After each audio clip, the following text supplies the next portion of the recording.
back. Had some technical difficulties earlier, so we're gonna run it back.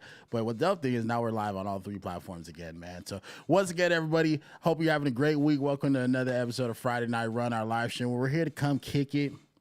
We got some stuff to talk about tonight, primarily, you know what I mean? Some of the harassment that Japanese creators have been facing on the online space, especially with the merger of Japanese and Western Twitter. It's been a hot topic over the past week or so. It's definitely been a lot going on. If you haven't already, please do me a favor. Go over to YouTube. Make sure you like, comment, subscribe on the stream, but make sure you subscribe to the channel. Mushin Tensei Creator, we got a lot of great Mushin Tensei content coming, man. So much good stuff coming. Editors hard at work, bro. It's gonna be super dope. But yeah, let's kind of dive into the topic at hand a bit here and just kind of see what's going on, you know what I'm saying, in this space. So pretty much, man, as many of you know, like I mentioned here, that there's been this awesome kind of crossover, what I call like the crossover of a lifetime on anime Twitter, you know what I mean, or really just on Twitter in general, between Western Twitter and Japanese Twitter. And what we've had is it's opened up all these amazing interactions, right, between Western fans and Japanese creators. And it's been this, it's led to this really dope kind of exchange of culture and appreciation for Japanese works and culture and American and Western works and culture.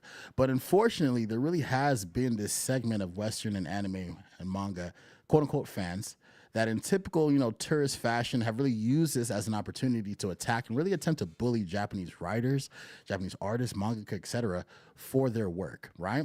And these tourists always attempt to do this, and with the most publicized attempts being most recently what had happened with the mangaka behind Gachiakuta being attacked for both her work and appearance, to the point where she stated that she was really kind of sick of many of the Western fans she had come into contact with. And for me specifically, this was so sad because I was at Anime Expo last year when Gachiakuta was premiering, and they had a super big panel for her team. She was here, obviously. Her team was here. Her co-artist, who is responsible for drawing all the dope graffiti work that you see in Gachiakuta, was here. And when I tell you that rollout was huge, it was literally like a 3 or 4 international city rollout with them doing like super big graffiti hits on like the side of buildings and billboards in Paris, in Rome, in Tokyo, and in LA.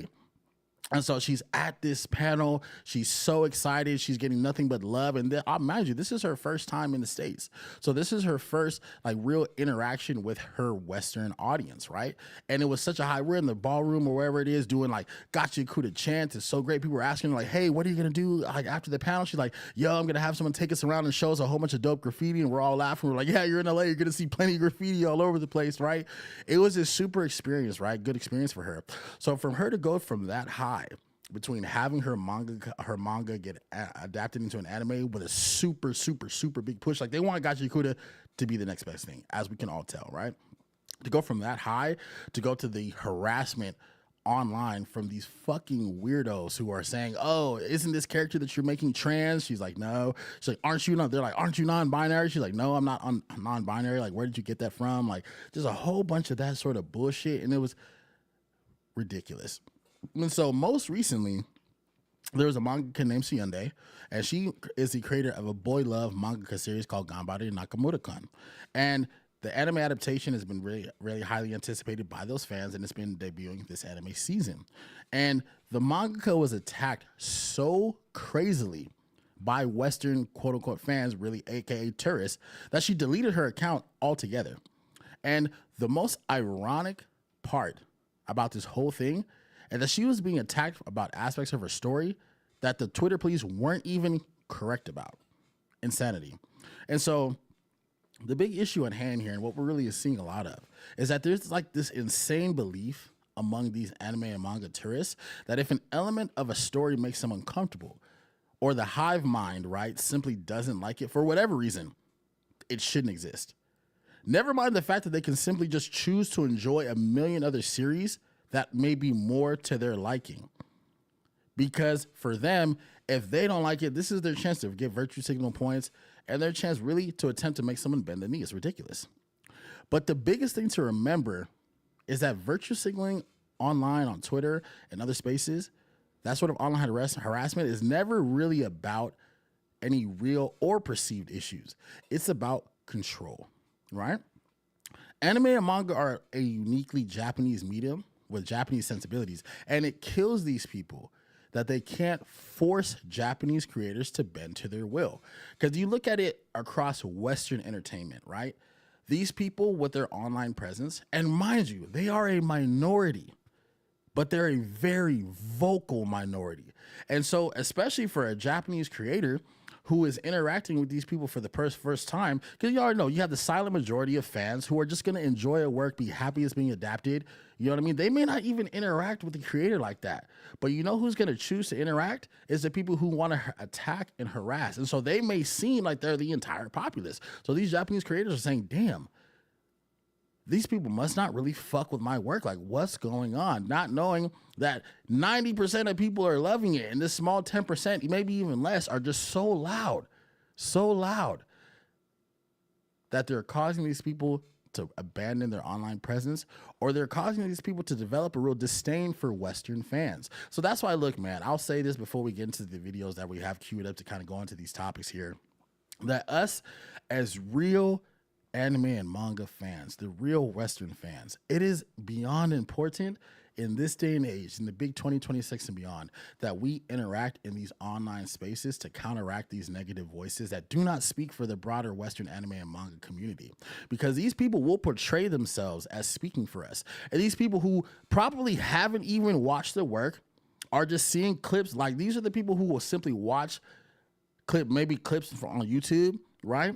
Or they might just see the discourse on Twitter and now they want to jump in, use words like PDF file and groomer and CP and all this sort of shit. They need to know that they don't speak for us. And we got to interact with these creators, man. We got to send the love that's going to counteract that hate, that's going to counteract that harassment, and let these people know that we are fucking rocking with them, man.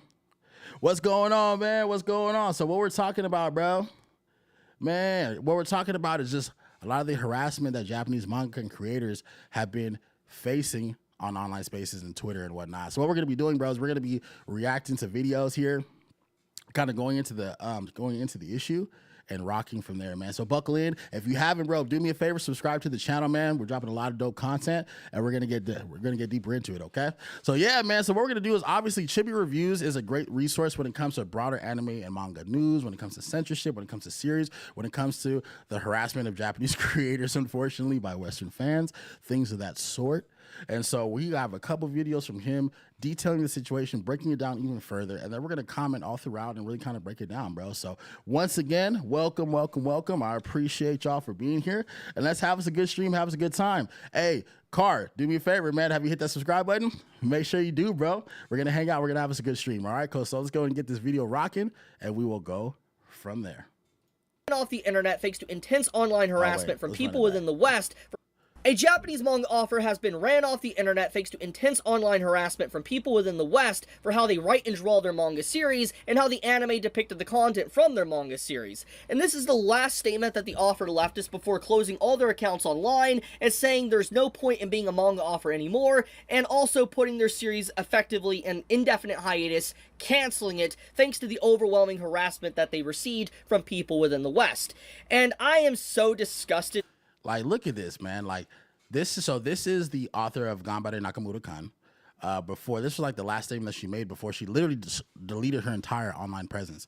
I just get complaints about why the hell I draw something like this, and I don't have the ability to create something that makes everyone as happy as they're expected. So there's no point in being a mangaka anymore, is there? I thought I should at least say goodbye at the end, but they're telling me to get out of here as soon as possible, so I'm leaving before noon. So you think about that for a second. Once again, this is that vocal minority who probably aren't even really fans of the series. The people who have been reading this manga and have been eagerly anticipating its release as an anime adaptation are loving it. They're here, they're happy as fuck. And their mangaka, right, the one that they are fans of, is thinking, damn, Western fans aren't fucking with my work, and they wipe their entire online presence, right? It is important for us as true anime and manga fans, whether you're a casual fan, whether you're a hardcore fan, whatever, if you are sane, right? If you're a person that can separate fiction from reality, if you are a real and true friend, we have to start sending these people love. We have to start making our presence felt as a sign. We have to go from a silent majority to a more vocal majority. always respectfully, always with love, but letting these people know that we respect your work, we love your work, and that we are happy to have you here. Because what's going to happen, bro, is these people, if we don't speak for ourselves, these mentally, terminally online motherfuckers will speak for us, bro, and will portray us in a weird and negative light. Once again, going back to the Gachiakuta mangaka, she was saying to her, saying out loud, like, damn, I don't know if I'm really fucking with Western fans like that anymore, because it's gotten to the point where all I'm getting is this negative fucking discourse. I'm being attacked constantly. I'm having people trying to press me to change aspects of my story that they don't contribute to, that they haven't put the work in for. What are we doing? So we got to let them know, like, no, this 5% of weirdos, these tourists, don't speak for us. They don't speak for the Western fandom. The Western fandom who love and enjoy anime and manga. I'm sure anime and manga has changed your guys' lives. It's been there for you in rough times, because guess what? It's been there for me in rough times. It's changed my life. Look, we're here streaming, talking about it here right now. It is important for us as fans to let these creators know that we fuck with them. We cannot cede space in these online spaces, as stupid as it may sound, right? Because it's important that we send love their way to counteract the bullshit that's going on. This is a fucking fact, everybody. This is a fact. But let's continue. I have to share the same oxygen and same planet with people like this that cannot separate fiction from reality. And these people are patting themselves on the back like, good job, me! I just harassed a manga offer off the internet to protect them pixels, to protect that drawing on the screen. I did a good job. That's literally what they're doing. They are legitimately happy that they were able to advocate and harass a real, living, breathing manga offer, this female manga offer off the internet, because they wanted to protect pixels.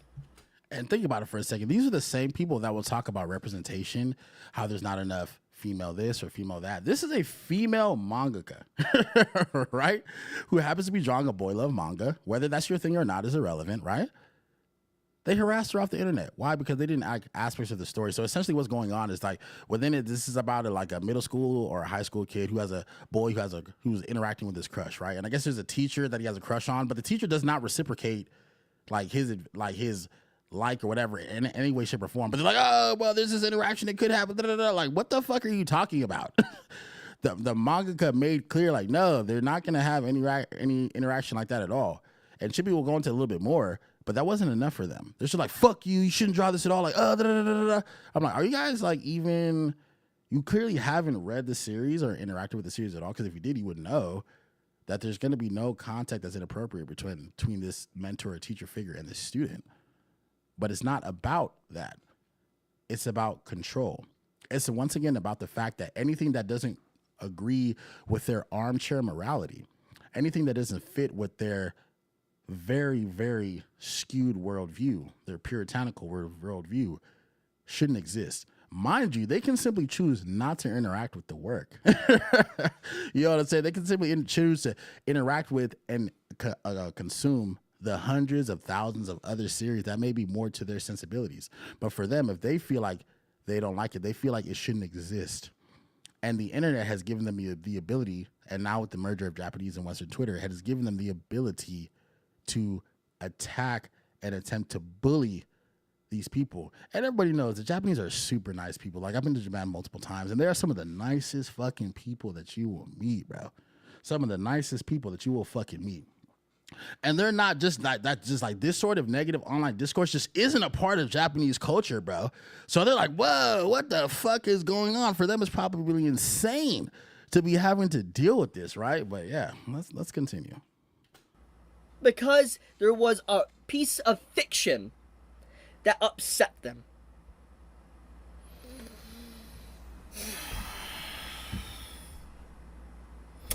You know what makes this even more depressing? This offer bent the knee. And I'm not talking about running away, like right now, like just closing the internet off. Months ago, they got into some drama for the exact same thing. Basically, their manga had, a scene that people harassed them for. I will explain the scene in a second. The author was harassed for it, and then the author was like, I had no ill intentions for the scene, and basically they went out of their way to make sure that the anime censored that said content when it was finally adapted. The episode came out literally like a few days ago, and the harassment began again. It basically showcased that bending the knee and giving these harassers, these troglodytes, what they want isn't going to actually stop the harassment. Go figure. Because it was never really about anything but power over you. Exactly. It's the same sort of concept when you see people like, quote unquote, tempted to cancel people, right? And they may say like, hey, look, you know what I mean? Like they say never, ever apologize. Why? Because it's not about the apology. It's not about what they're saying they're having an issue with. It's about control. It's about them asserting their will over a creator and them feeling like they were able to affect change over something that is bigger than them, right? And that's what we're seeing so much of in the big 2026 and before. This has been going on for a while, bro. But we're seeing so much of that. This is about control. Short and simple. It is about control. Make no mistake about it. But let's continue. Controlling you and making you do what they want you to do. And that's exactly what happened here. And look, what has happened to this offer is completely inexcusable. It's not okay. It's not. There's no excuse for it. There is no reason that something like this should have happened. It shouldn't have came to something like this. It's disgusting just how this offer was literally trying their best to make money, make a name for themselves, get an anime, successful anime, a successful manga, but thanks to terminally online schizos from the West, this offer's dream has clearly been cut short. I mean, you think about that for a second. Once again, you go from a high of working your entire life. You know, this person probably wanted to be a mangaka for their whole lives.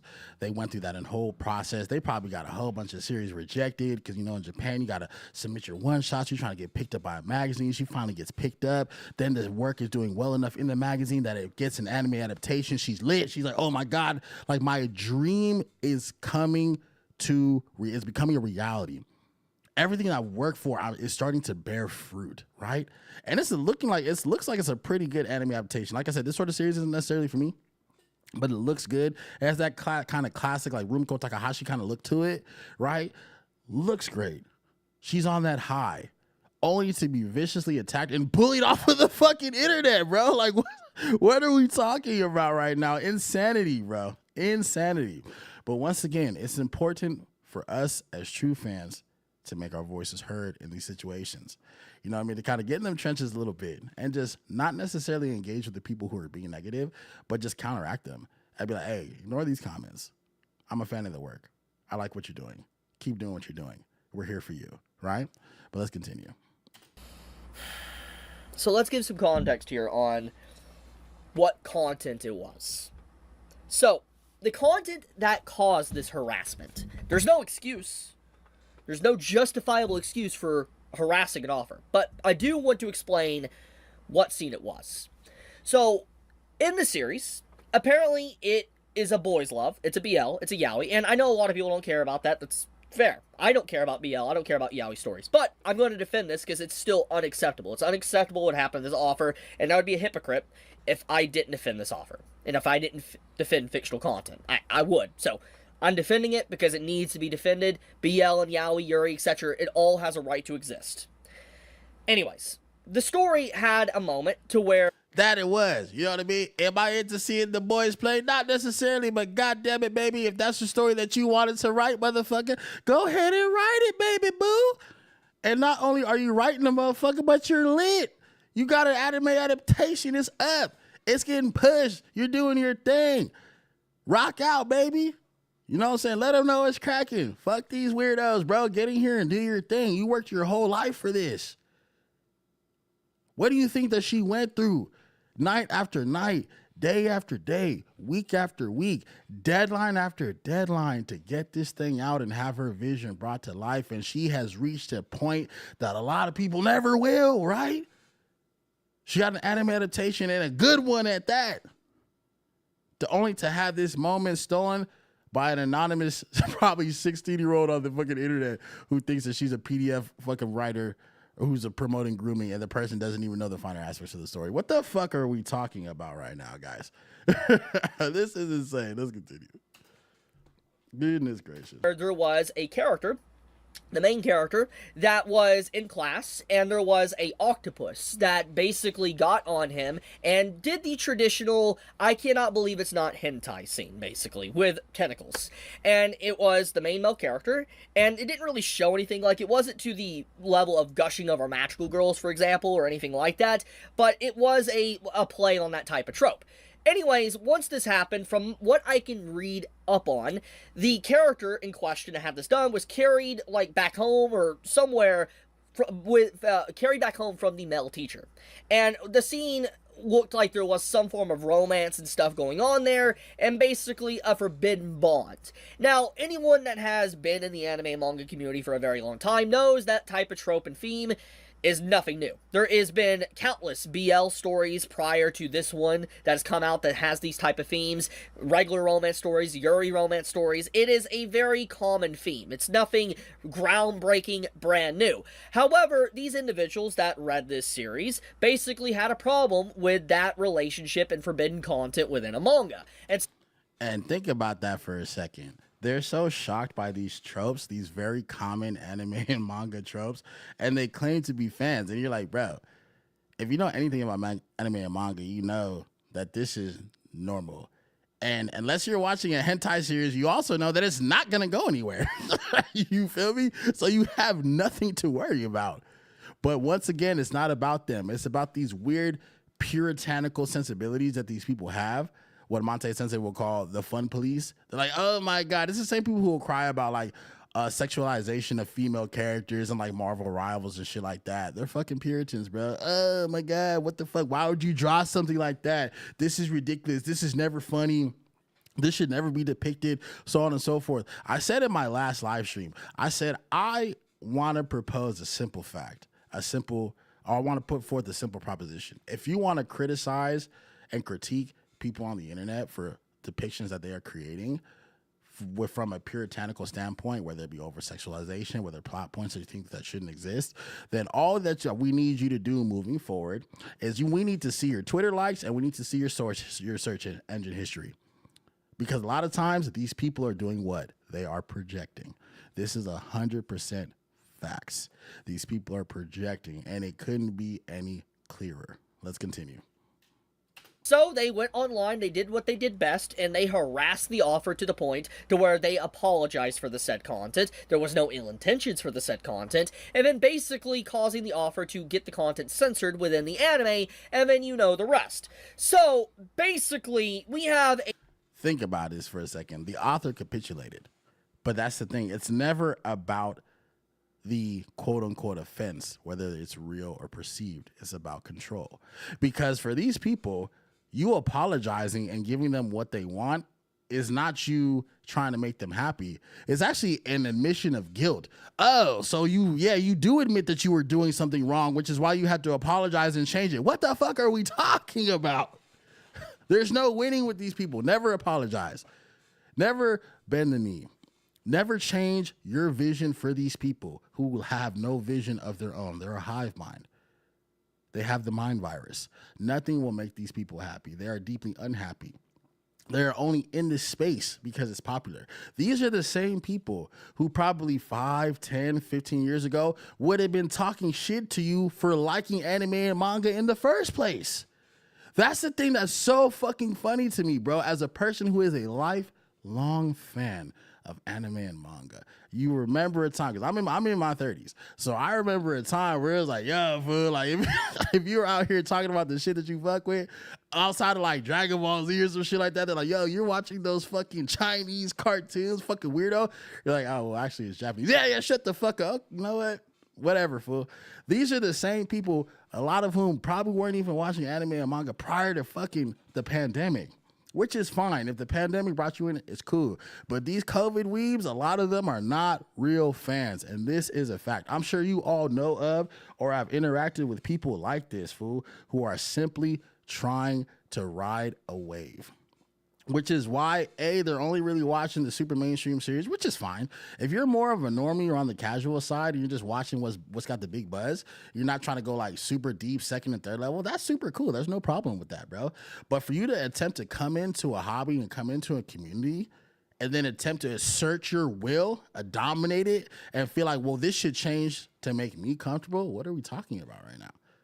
We're happy to have you if you want to participate, but don't come in and attempt to change it. And once again, these are like, if we're talking about percentage, let's say out of 100 fans, this might be 2 or 3 people who think that the other 98 or 97 people should change what they enjoy to make them comfortable. You are welcome to enjoy other forms of entertainment.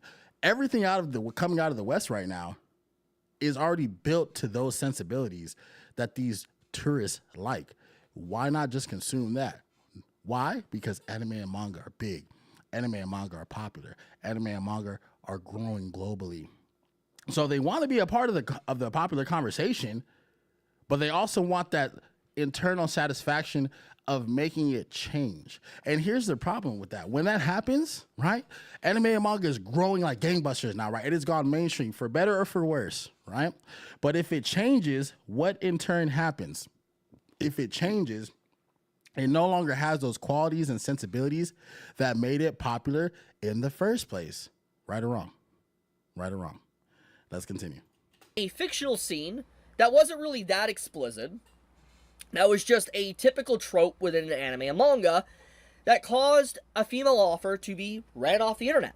And the craziest thing is a lot of people that harassed this author, by the way, off the internet, shockingly enough, has a lot of flags and pronouns. Harassing a BL yaoi manga author off the internet. Okay. With that being said, though,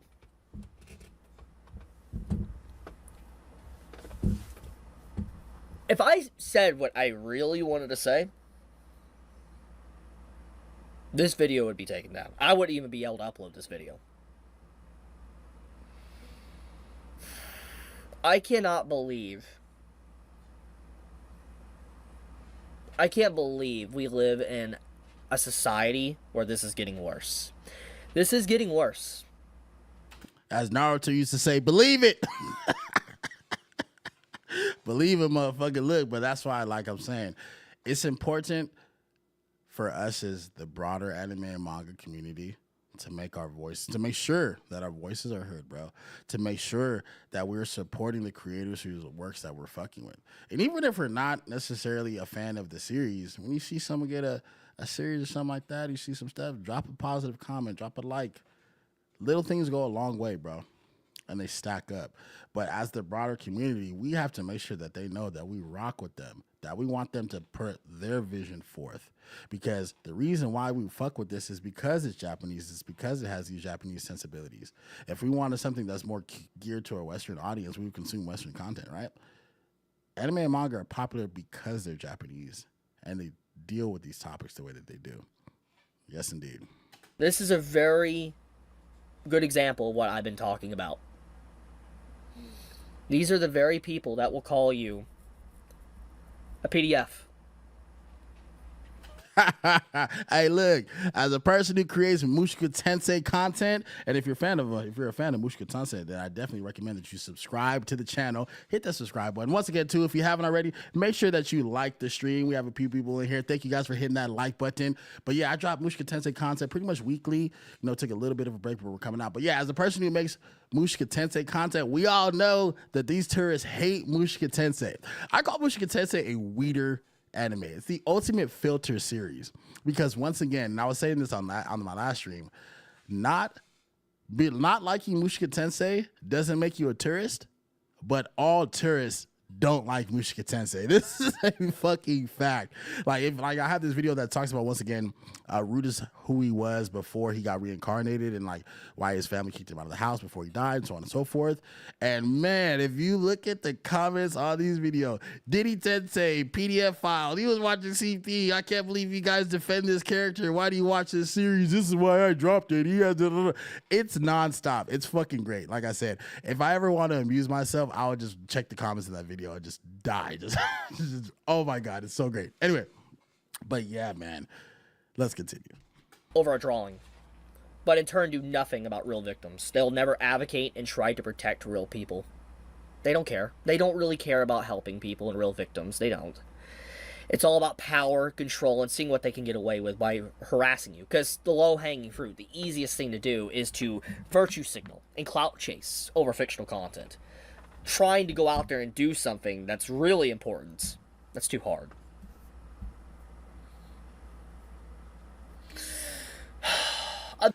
Hey, it's easier to be a keyboard activist, right? It's easier to be like, you know what, fool? I'm not going to donate $1 to a fund for victims. I'm not going to go volunteer somewhere. I'm going to sit on my keyboard or really on my phone and go ham on the internet and talk shit and feel like, man, I did a good thing. I just harassed a person who doesn't even know who I am, who lives in a different fucking country, and fucking got them to delete their Twitter profile. I mean, I bet they're not even a quarter chub. They're rock hard. They're like, fuck yeah, dude. Got them to fucking get off the fucking internet. I need another one. Licking their lips like some fucking weirdos, bro. And it's ironic because, like I said, these people will talk about like LGBTQ representation. This is a mangaka that is creating an LGBTQ series. And they're not even safe from you people. They're not even safe. The people who are creating the work that these people claim to want, that these tourists claim to want, right? We need more queer representation. This is a queer series. Fuck this person. Anyway, well, then there's no winning. What's the point? What's the fucking point? I'm so upset, man. I'm so upset. It shouldn't have came to this. It shouldn't have came to this. It's so gross. Like, the most screwed up part about this situation is that the anime is airing right now. It's like the height of the series. Like when an author gets an anime, that should be like one of the biggest joys. Like, you're happy. Your work is getting adapted and being recognized by more people around the world. But it was the exact opposite. The author can't even cherish their work being adapted, thanks to schizos in the West, these Karens, these nut jobs that legitimately can not separate fiction from reality, that honestly need to be medicated and thrown into an asylum. These people are a blight. They are an actual blight to any form of discussion online. They don't care about real people. They care about any brownie points, virtue signaling that they can get, the easy low-hanging fruit. They don't care about people. And this is a very good case in point right here, because to protect the pixels, they hurt someone's life. Bro, and ruin the biggest moment of their life. You know, this person, like I said, went from probably an emotional high to now they're feeling terrible to the point where they're like, should I even be? I'm not even like, fuck, bro. They're not liking my fucking series. They're like, should I even continue to make this series? These people who probably don't even read it, bro. And now for the other fans, this manga is questioning their whole creative identity. Insanity, bro. But shout out to Chibi, man. Great video once again. He's always on top of these topics, whether it comes to censorship, online harassment of creators, and just the broader anime and manga community as well. If you haven't, I say go give him a follow. He is a great source of information, a great resource, so on and so forth. But now we're going to jump into our next video. So he had another video that was covering what another author was going through. But look, it's very, very similar. It's the same thing, if you can see it here. Facing intense harassment by Western fans spamming their DMs and demanding that they write their series in a certain way. Look, if you feel like something should be written in a particular way, write it yourself. But yeah, what we're going to do is we're going to jump into a Hero Hey video, another great creator here. And he's talking about some of the reaction that Japan Twitter has had now that they kind of see what's going on. And to their credit, there's been, and to our credit as well, there's been a lot of true anime and manga fans here in the West who are now, with the crossover between Japanese and Western Twitter, who are letting them know, yo, bro, these people don't speak for us. And they're like, oh, we're like, yeah, they're weirdos. Like, if you look here, for example, like I'll show you guys, there's this interaction that I had on Twitter, and this Japanese, I don't know if they're a creator or if they're just a Japanese person, but they're like, yo, among overseas otaku, there's a certain number who come pushing the unreasonable demand of make works for us. But I wonder how these guys are regarded in their home countries. And my response was, we don't like them over here either. Which got a like from the person who created the original tweet. And it's just little stuff like that, bro. Like, if you can, get in that motherfucker. Oh, also, feel free to follow me on Twitter at Kohi-sama YouTube, if you want. I'm trying to get a little bit more active over there. But yeah, it's just, we're just letting them know, yeah, we don't fuck with them either. And it gotta laugh, it gotta chuckle. But it's like small interactions like that are super important, bro. Just us letting them know that we rock with them and that we're fucking with them. But yeah, so Hero Hey made a video that's talking about some of the response now that the Japanese are starting to see what's going on that they've had. So let's go ahead and jump into this one as well. Situation has gone viral on Twitter where a mangaka was harassed by the Twitter police and decided to delete her entire account. This is even going viral on Spanish Twitter, for example, where this tweet with 70,000 likes was, as you can see, posted in Spanish, and it reads, "The damage caused by anime tourists. Syundei, the mangaka of Ganbare Nakamura-kun, has deleted her Twitter account due to the constant harassment she suffered from those who called themselves fans of her work. They harassed a person just because the work did not adapt to their tastes and preferences. The harassment targeted a side subplot involving teacher So Otagiri and student Daiki Hirose, which some new anime viewers called creepy, despite Syundei's prior note that it holds no romantic or sexual intent." And look, how important is that? The manga, they said, hey, it would be one thing if you were coming from this at this from a point of general like curiosity, like, hey, like this seems a little strange. Is like the teacher gonna be like fucking with the student? Like, what's going on? And then the manga addresses it. She's like, no, there's gonna be no romantic or sexual intent. And they're still like, well, fuck you anyway. We don't give a fuck what you say. It makes us uncomfortable. You should change it. You shouldn't have drawn it in the first place. What's going on right now? How about you choose simply to engage with a different series? But it's about control, bro. It's about imposing your will and the high that they get from doing that. And they don't care, bro, if they're fucking with somebody's sensibilities, if they don't care if they're devaluing a person's entire life's work. This mangaka has worked their entire life to get to this point. Look. Okay, so Daniel, so when it comes to anime fan service, it's what makes it cool, but there are too many incest relationships. Detail matters to know what was not really directly related to who. What do all of y'all think? Look, bro, once again, so what you're saying is this, is you feel like there are too many incest relationships, right? My response to you is this. If a series has aspects that you don't feel comfortable with, your best solution is just not to engage with it, bro. There are hundreds and thousands of anime series on here in the world for you to enjoy. Who are you to say there's too many of anything? There are people who will say there are too many superhero movies, right? There are too many whatever type of content and so on and so forth. Engage with content that you enjoy, but don't harass people who are making stuff that you don't enjoy. Who are you? Who am I to tell somebody what they should or shouldn't create, right? Respect is key. Respect is paramount. That's the thing to keep in mind. Because these people aren't stopping at just sharing their opinion. They are actively harassing these people, attacking their character, calling them PDF files, saying that they're promoting grooming, all sorts of shit. How would you feel if someone told you, hey, I think you're a PDF file. You're promoting grooming because you're telling a story. And they're not even correct about their assertions about the narrative in question. They're saying, wow, it seems like the teacher's going to be fucking with the student. She's like, no, there's nothing romantic or sexual between them. We don't give a fuck. That's not right, bro. That's not right. Heartbreaking now deleted post on April 12th. She shared her pain. Complaints left her feeling unable to please everyone, so she chose to leave before noon. Fans rallied in support, decrying the bullying while urging kindness towards creators as the incomplete manga and ongoing Crunchyroll anime hang in the balance. And we've got Syundei's official post here as mentioned. It reads, "I just get complaints about why the heck I'd draw something like this, and I don't have the ability to create something that makes everyone as happy as they're expected. So there's no point in being manga anymore, is there? I thought I should at least say goodbye at the end, but they're telling me to get out of here as soon as possible, so I'm leaving before noon." Hopping over to her account, and you can see that, yeah. Look, and she legit deleted her fucking Twitter account, bro. And once again, like I was talking about earlier, this person was harassed to the point where not only are they questioning their work, they're questioning their entire identity as a mangaka. They're questioning their entire identity as a creator. That's fucked up, bro. That's not right. That's not right.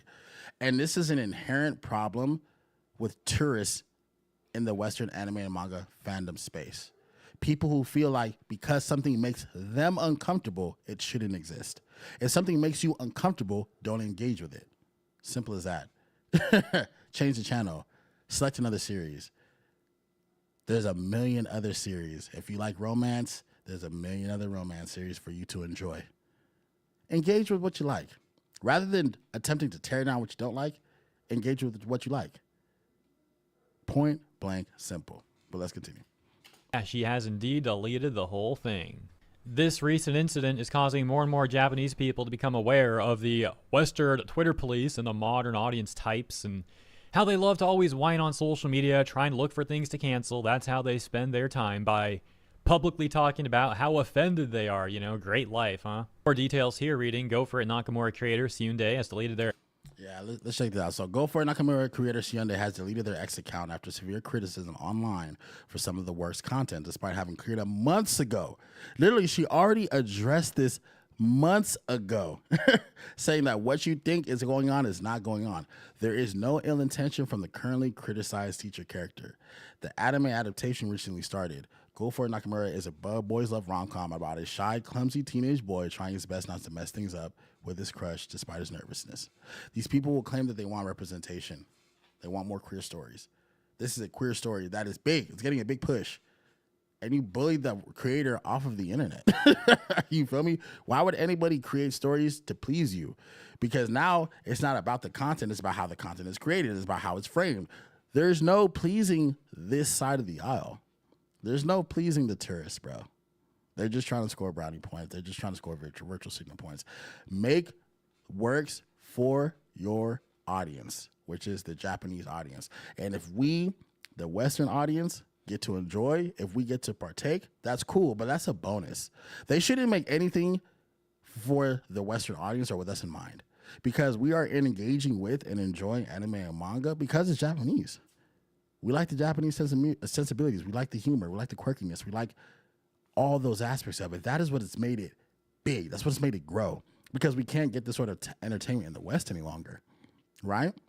Because the West has been sanitized and broken down and deconstructed to the point where you can't even attempt to tell any sort of story like this. And once again, I'm not even into boy love like that. This is not my thing. Yaoi stories are not my thing. You feel me? But I respect their right to exist. And once again, if there's aspects of a series that I'm like, I don't know, I just won't engage with it, bro. I mentioned on my last stream, I am not a fan of the Eminence in Shadow. Why? I don't really like the main character. I think Sid is a bit of a dick, and he's not really my dude. I don't like how he treats his ladies. You know what I'm saying? But rather than me talk shit about the Eminence in Shadow, I'm like, I'll just watch something else. There's a lot of other Isekai I can enjoy. And who knows? Maybe I'll come back to it later, and maybe my opinion of it will change. But I'm not on the internet, and I'm not in the comment section of every video regarding Eminence in Shadow. I'm not in every Twitter post trying to drag it down, trying to talk shit to the creator, so on and so forth. I'm not doing that. I'm engaging with what I enjoy. And that's the beauty about this medium, is there are so many series now. And with the advent of the 12-episode core, so many more series are getting greenlit. So many more series are coming to light that we don't have to engage with shit that we don't fuck with. New shit is coming every day, every week, every season. New series entering the league. We're lit. This is literally the best and worst time to be an anime and manga fan. And it's so fucking funny because on the one hand, we are getting more series than ever before are getting greenlit for anime adaptations. But on the other hand, more creators, because of the increase in what access due to what globalization, the world is getting smaller, right? Now, these creators are opened up to an increased level of harassment that they have never had to fucking deal with before. And they're having to readjust, right? Which Hirohei, I'm sure, is going to get to when it comes to more of this video. Let's continue. X account after severe criticism online for some of the work's content, despite having cleared up months ago already that there is no ill intention from the currently criticized teacher character. We'll talk about that more in a second. Keep the teacher character in mind. The anime adaptation recently started and is currently airing. saying Go For It Nakamura is a boys love rom-com about a shy, clumsy teenage boy trying his best not to mess things up with his crush despite his nervousness. So it's a BL series, or you could say it's a gay series, and the same Western modern audience people that always demand representation are now getting offended at a gay series and trying to cancel that. It reminds me of the other day when these people were trying to say that Kirita from JJK is trans. And one of the arguments from a trans activist was actually getting called out as transphobic by their own followers, the other trans activists, in which we literally saw trans activists going after each other, trying to cancel each other and calling each other transphobic. As for the current situation with ridiculous. Like, there's no pleasing these people. There's no winning with these people. But let's continue. Nakamura, this is certainly not the first time we've seen a Japanese mangaka or a Japanese artist harassed off Twitter. Unfortunately, it happened quite a lot during the lockdown period of like 2020 to 2022-ish. Back then, they would usually complain about skin color, though. That was their favorite thing. Oh, hey, this Japanese artist drew a character one shade lighter. Oh my gosh, I'm so offended. This is making me so angry. And it's always... Bro, what that reminds me of, I don't know if you guys remember, but this was probably like late last year, or yeah, sometime last year, later in the year. The author or the manga behind fucking My Hero Academia drew a picture of Mirko, right? And they viewed it like, and he got attacked on Twitter because they said that he drew her too light. What the fuck? This person created the character. They can draw them however they want. What are we talking about right now? Insanity, right? There's no winning with these people. Who are you to say how this person who created the character should or shouldn't draw their story? Come on, man. What are we doing? Hilarious, seeing how exceptional these Twitter police are. But unfortunately, some people overseas don't realize that these are just a bunch of people not worth listening to. Unless you're laughing at them, it's one thing. But like deleting your art or deleting your account over it, you hate to see it. It's unfortunate that people put weight on it. They should just like ignore them or laugh at them. Say, oh, you're mad good. I've seen some Japanese people say stuff like that. And it's always great when they do. But then, like in this situation, some people don't want to deal with. Nah, some of the Japanese people are definitely getting based. They're saying like, yo, we don't give a fuck what you guys think. Like, who are you to tell us what the fuck to do?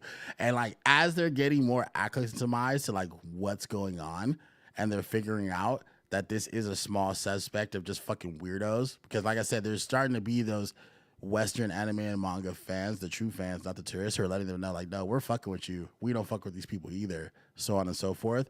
And so now they're starting to learn like, all right, cool, nah, this isn't the broader opinion. Because like I said, the vocal minority can make themselves seem really loud, right? It's like the emperor with no clothes. You know what I'm saying? Or like the fucking Wizard of Oz. You think they're this crazy presence, they're this large block because they're so loud. And then you realize, no, you guys don't speak for the broader and Western and anime and manga audience. This is a fact. And I don't blame them for that, but at the same time, like, it's a bit much to delete your whole account or to stop working on something that you love because some performative weirdos on social media were offended. We briefly talked about the teacher being what they're mad about regarding Nakamura, and that seems to be, for example, this, where one of the students is like crushing on the teacher or something.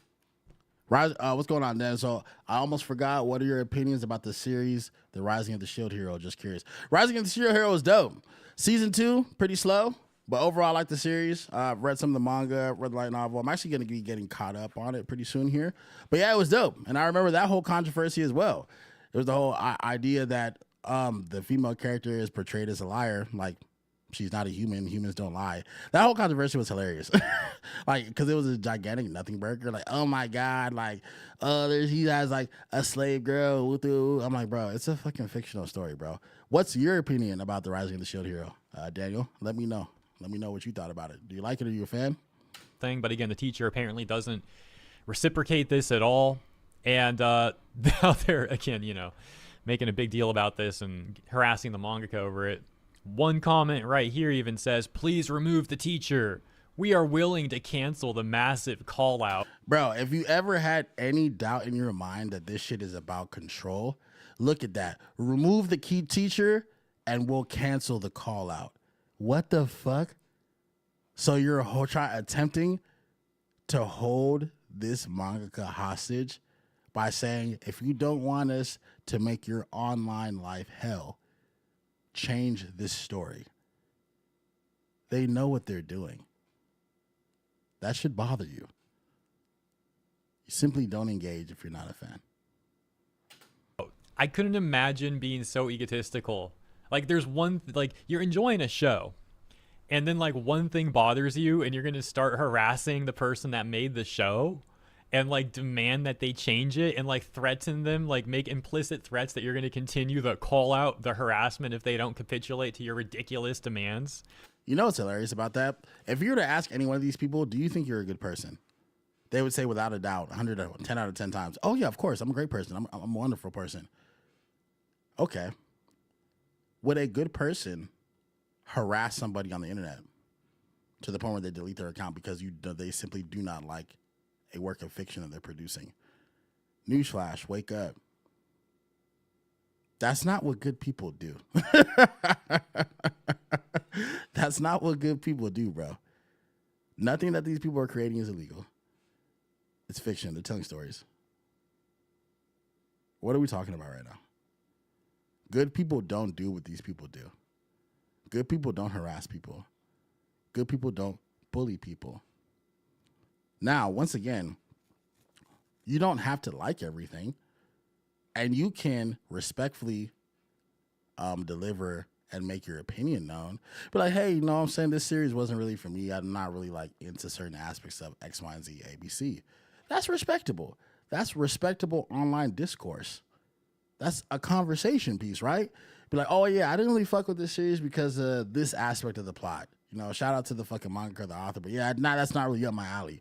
Same way I just described, hey, you know, I wasn't really rocking with the Eminence of Shadow because of X, Y, Z reasons. Not really for me. Boom.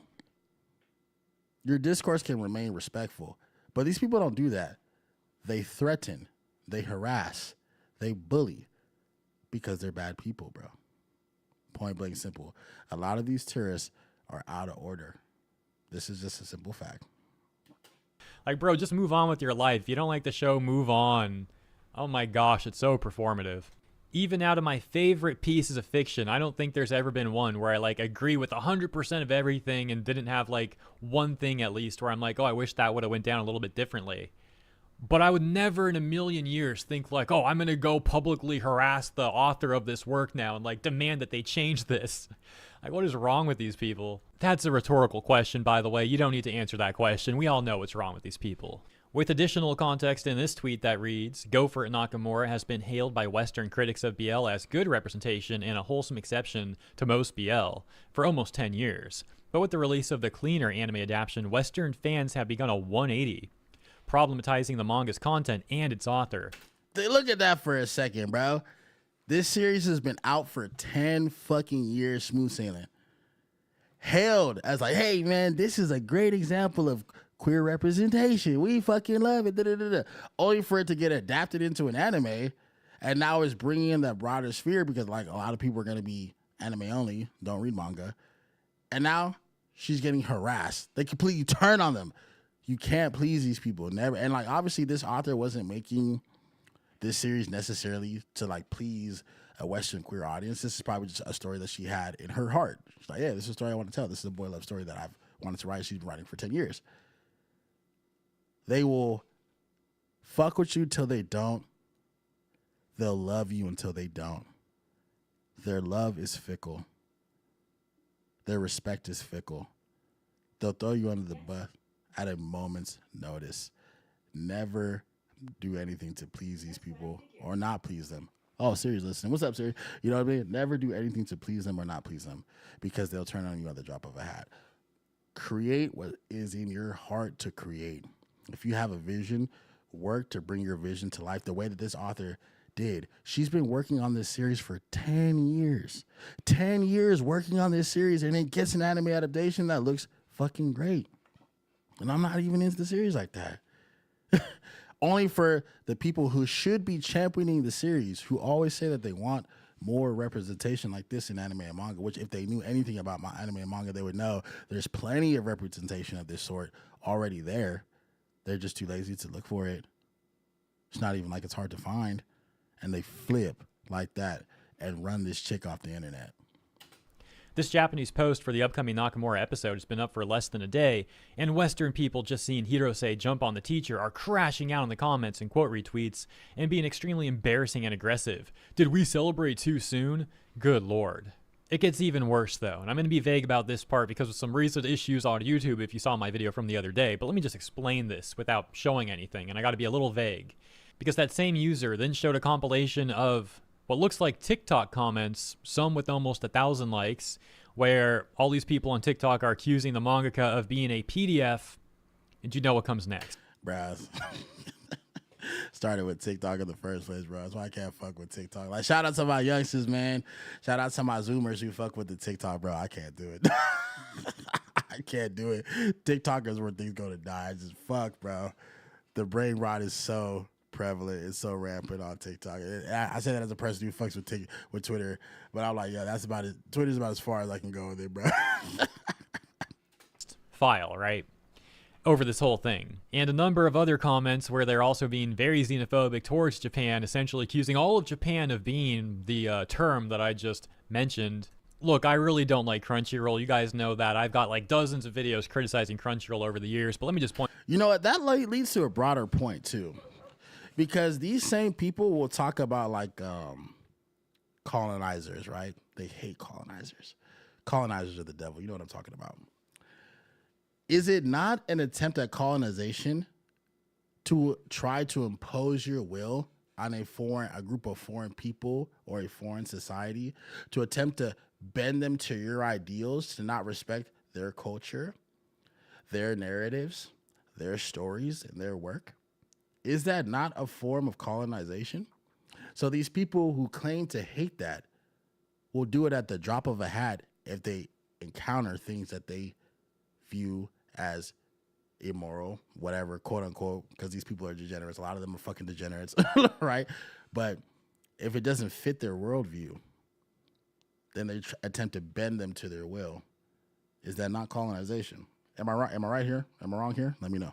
Point this out really quick. So like I said, this show is both a manga and a currently airing anime. For example, you have this graphic, love is in the air, and we love these new Go For It Nakamura-kun profile avatars. Pick yours now on the Crunchyroll site. And it's just sad imagining that, like, you know, this is airing and people are enjoying it, but the... Daniel, so I like the Rising the Shield hero because I can relate to the main character about being accused of something I didn't do. Bro, and you know what?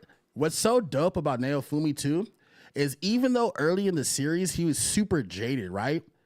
He's the only one that is effective. He gets fucked over by the kingdom initially, right? Until the queen comes back and puts the king in his place and shit. But he's still making fucking moves, right?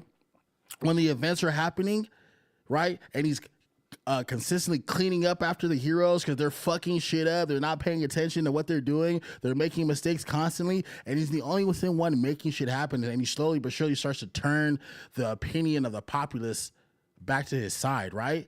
And Naofumi is a great example of a person who was accused of some shit that he didn't do, was really fucked because of it, couldn't make any of the moves that he needed to make, and was still like, I'm here for a broader purpose. I'm still not going to give up my dedication to the greater good, and I'm still going to help you motherfuckers, even though all of you have been fucking trying to kick me in the nuts, right? Yeah, Naofumi is a great main character, bro.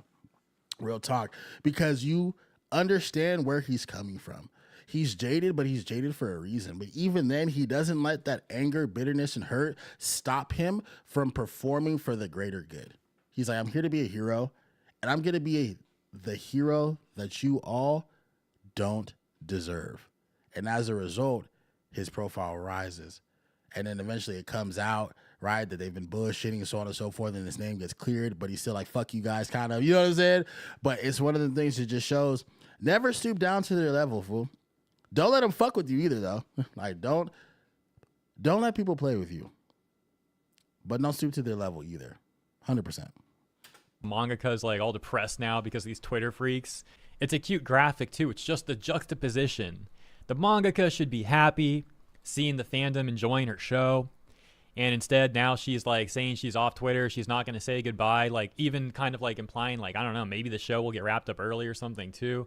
It's just a real shame. I'm getting a lot of Spanish tweets recommended to me over this whole situation, and a lot. Bro, me too. I've been noticing that a lot. It's been super dope. So like, we're getting the crossover of a lifetime. It's been sick. So you're seeing that same thing. So you'll see like Japanese Twitter and then Spanish Twitter responding to Japanese Twitter getting translated. It's a super meta. It's like, so watching someone react to someone reacting to someone reacting, bro. It's been fucking sick. All of them are actually really based. For example, this one, 1K likes. It reads, I'll never understand how someone who claims to love the manga and anime industry can be so stupid as to celebrate the censorship of the work they're supposedly fans of. Their argument... Bro, that's because they're not real fans. And these people out themselves every single time. Oh, you're a fan of the series, right? You love this series, and you're just now getting offended at this like very early game plot point. Thanks for letting me know that you haven't actually read this fucking series. Otherwise, you would have already known and chose to disengage with this series. But the fact that you're clutching your pearls now while claiming, oh, yeah, I'm a fan. No, you're not, bro. Otherwise, you would have already known about this. What are we talking about? And the funny thing is, these people think we're stupid, bro. Come on. It's better this way, so it reaches more people. The user says, anime was never aimed for that, and that's why it's good. Yes, indeed. Good take. It's like I've said before. Japan has a unique competitive advantage in the anime medium. We like anime for the way it is. We like it being different and like trying to aim for the global. Anime is successful because it's Japanese. Anime and manga are successful because they are uniquely Japanese with Japanese sensibilities, Japanese perspectives, and Japanese tropes. That's why it works so well, because we're not getting anything like that on the Western side of the aisle. If anime was like what we got here, it wouldn't be as successful. Point blank, period. These people will say, if you want it to be more successful, then you should change it so that it's like the stuff that's over here in the West that's not as successful. Make it make sense, bro. Am I crazy? Am I going insane? Are we all crazy, y'all? For not seeing these very basic points? Are we the crazy? Maybe we're the ones who don't know what the fuck we're talking about. But economically, that doesn't make sense. You have a product that's curb stomping everything coming out of the West, right? People in the West say you should change it to be like the stuff that's in the West that's not doing as well, because then it'll do even better. What the fuck are you talking about right now? Demon Slayer Infinity Castle. That movie did more numbers, made more money than the Fantastic Four and Superman. I think the Japanese know what the fuck they're doing. I think they have this dialed in at this point. They don't need to change a motherfucker thing, because guess what? If you change the formula, if you change the secret sauce, then the dish ain't gonna taste as good. And you're not gonna have as many people eating out the kitchen. This is a motherfucking fact. Come on. People who don't know how to cook are trying to fuck with the recipe and getting upset when you're not trying to take their suggestions. My nigga, what are we talking about? No, don't do it. Don't fall for it. There you go. I also like to share my biggest opinion about one anime that deserves a remake, and that's Akame ga Kill. It should measure up to its manga counterpart. What do all of you guys think? Drop in the comments. Akame ga Kill is one of those ones where I'm not going to hold you. I never finished it just because I got spoiled and I knew what happened at the end. So I'm like, well, fuck, bro. I don't want to watch it now. I was like, God fucking damn it, bro. If this happens, like, fuck all that bullshit. I'm not going to invest time into this knowing where it's going to go. I was like, nah, I'm good, bro. When you have the sort of ending that Akame ga Kill has, that's not a series that you can have get spoiled for you, bro, because then you can't get invested in it. Like, that's some shit that you have to have what happens happen organically. Otherwise it doesn't work. But yeah, Akame ga Kill is one of those ones, bro. If you want to break someone's heart, like, put them on that series straight up. Audience and all that is always a mistake, and these people are always going to get mad and offended anyways. So hopefully we don't see more studios, aiming for the global audience, the modern audience. We've seen some try that, for example, Square Enix in various ways. That's getting a little bit out of the scope of this video, but, quick, vague example there. I should say, like, generalized example. But we've seen other people in the industry calling that stuff out, saying that anime should not reach for a global audience. For example, I previously talked about this a few months ago. Oh, yeah. So the director of Neon Genesis Evangelion, one of my favorite anime of all time. Evangelion is probably my favorite sci-fi anime of all time. I actually made a tweet about this shit talking about it. And it is probably my favorite sci-fi series of all time. Hands down. It's a series that I watched at a very young age, like back in the 90s as a kid, like straight up. You know what I mean? And like it's always stuck with me. I saw the Neon Genesis Evangelion Win Symphony last year in LA. Incredible. The original singer of the Cruel Angel Thesis opening theme was there. It was just an amazing experience, bro. It was so fucking fire. But yeah, this nigga's based. Neon Genesis Evangelion director Hideki Anno doesn't believe creating for the global market is the way to go. I'm sorry, but the audience will have to be the one to adapt. Facts. Because guess what? Have you ever been dating a girl, or you had a friend who was dating a girl, maybe who was married, right? And she changes you. You notice that he starts to slowly change. Oh, my girl doesn't like it when I do this. My girl doesn't like when I do that. And they change this, they change, and all of a sudden they're not together anymore. Why is that? Because, bro, you changed everything about yourself that made her attracted to you in the first place. You know what I'm saying? What are you doing? And now it's weird. It's the same thing. If they were to capitulate as anime and manga rise, right? If they were to capitulate and start to change all this shit, that these people who once again are a vocal minority, these aren't the true fans. These are tourists. Tourists who will move on like locusts once a property and IP is destroyed. Look at Star Wars. Look at Star Trek. Look at all these other shows. They'll move on like locusts once it's no longer popular, and the true fans will have already left too because it's not what they grew to love, right? If you change what's made it popular in the first place, it will no longer be popular. It's very, very simple. Neon Genesis Evangelion director Hideaki Anno does not believe creating for the global market is the way to go. With the quote, "I'm sorry, but the audience will have to be the one to adapt." Very base comment. This guy gets it. Back to our Spanish user from a minute ago, we've got this tweet they also made with 4,100 likes where they added on to their previous take saying, in the end, Ganbare Nakamura-kun became the perfect example of the damage that tourists do to anime. A work censored while a large part of its audience is anesthetized, applauding like idiots a censorship that only harms the work they claim to love. Japanese Assembly member Zengo Kurishida would also chime in, leaving this post with 10,000 likes that reads, "With language barriers removed, some Japanese creators are reporting an increase in slander and criticism from overseas. If overseas standards are applied to Japanese works in this way, the uniqueness of Japanese anime, manga, games, and other content may be lost. We would be grateful if people overseas who value this uniqueness would support Japanese creators." Yes, bro. And that's so important to do. That's like what I was mentioning earlier on in the stream. At this point now, when we're in these online spaces, it is very important for us as people who enjoy these works, who enjoy these stories, to let these creators know that we rock with them, that we like what we see, that we want them to continue. Because the vocal minority is going to speak. And if the silent majority stay silent, the only voices that these people will hear are these people attacking them nonstop, viciously, trying to score those virtual signal wins.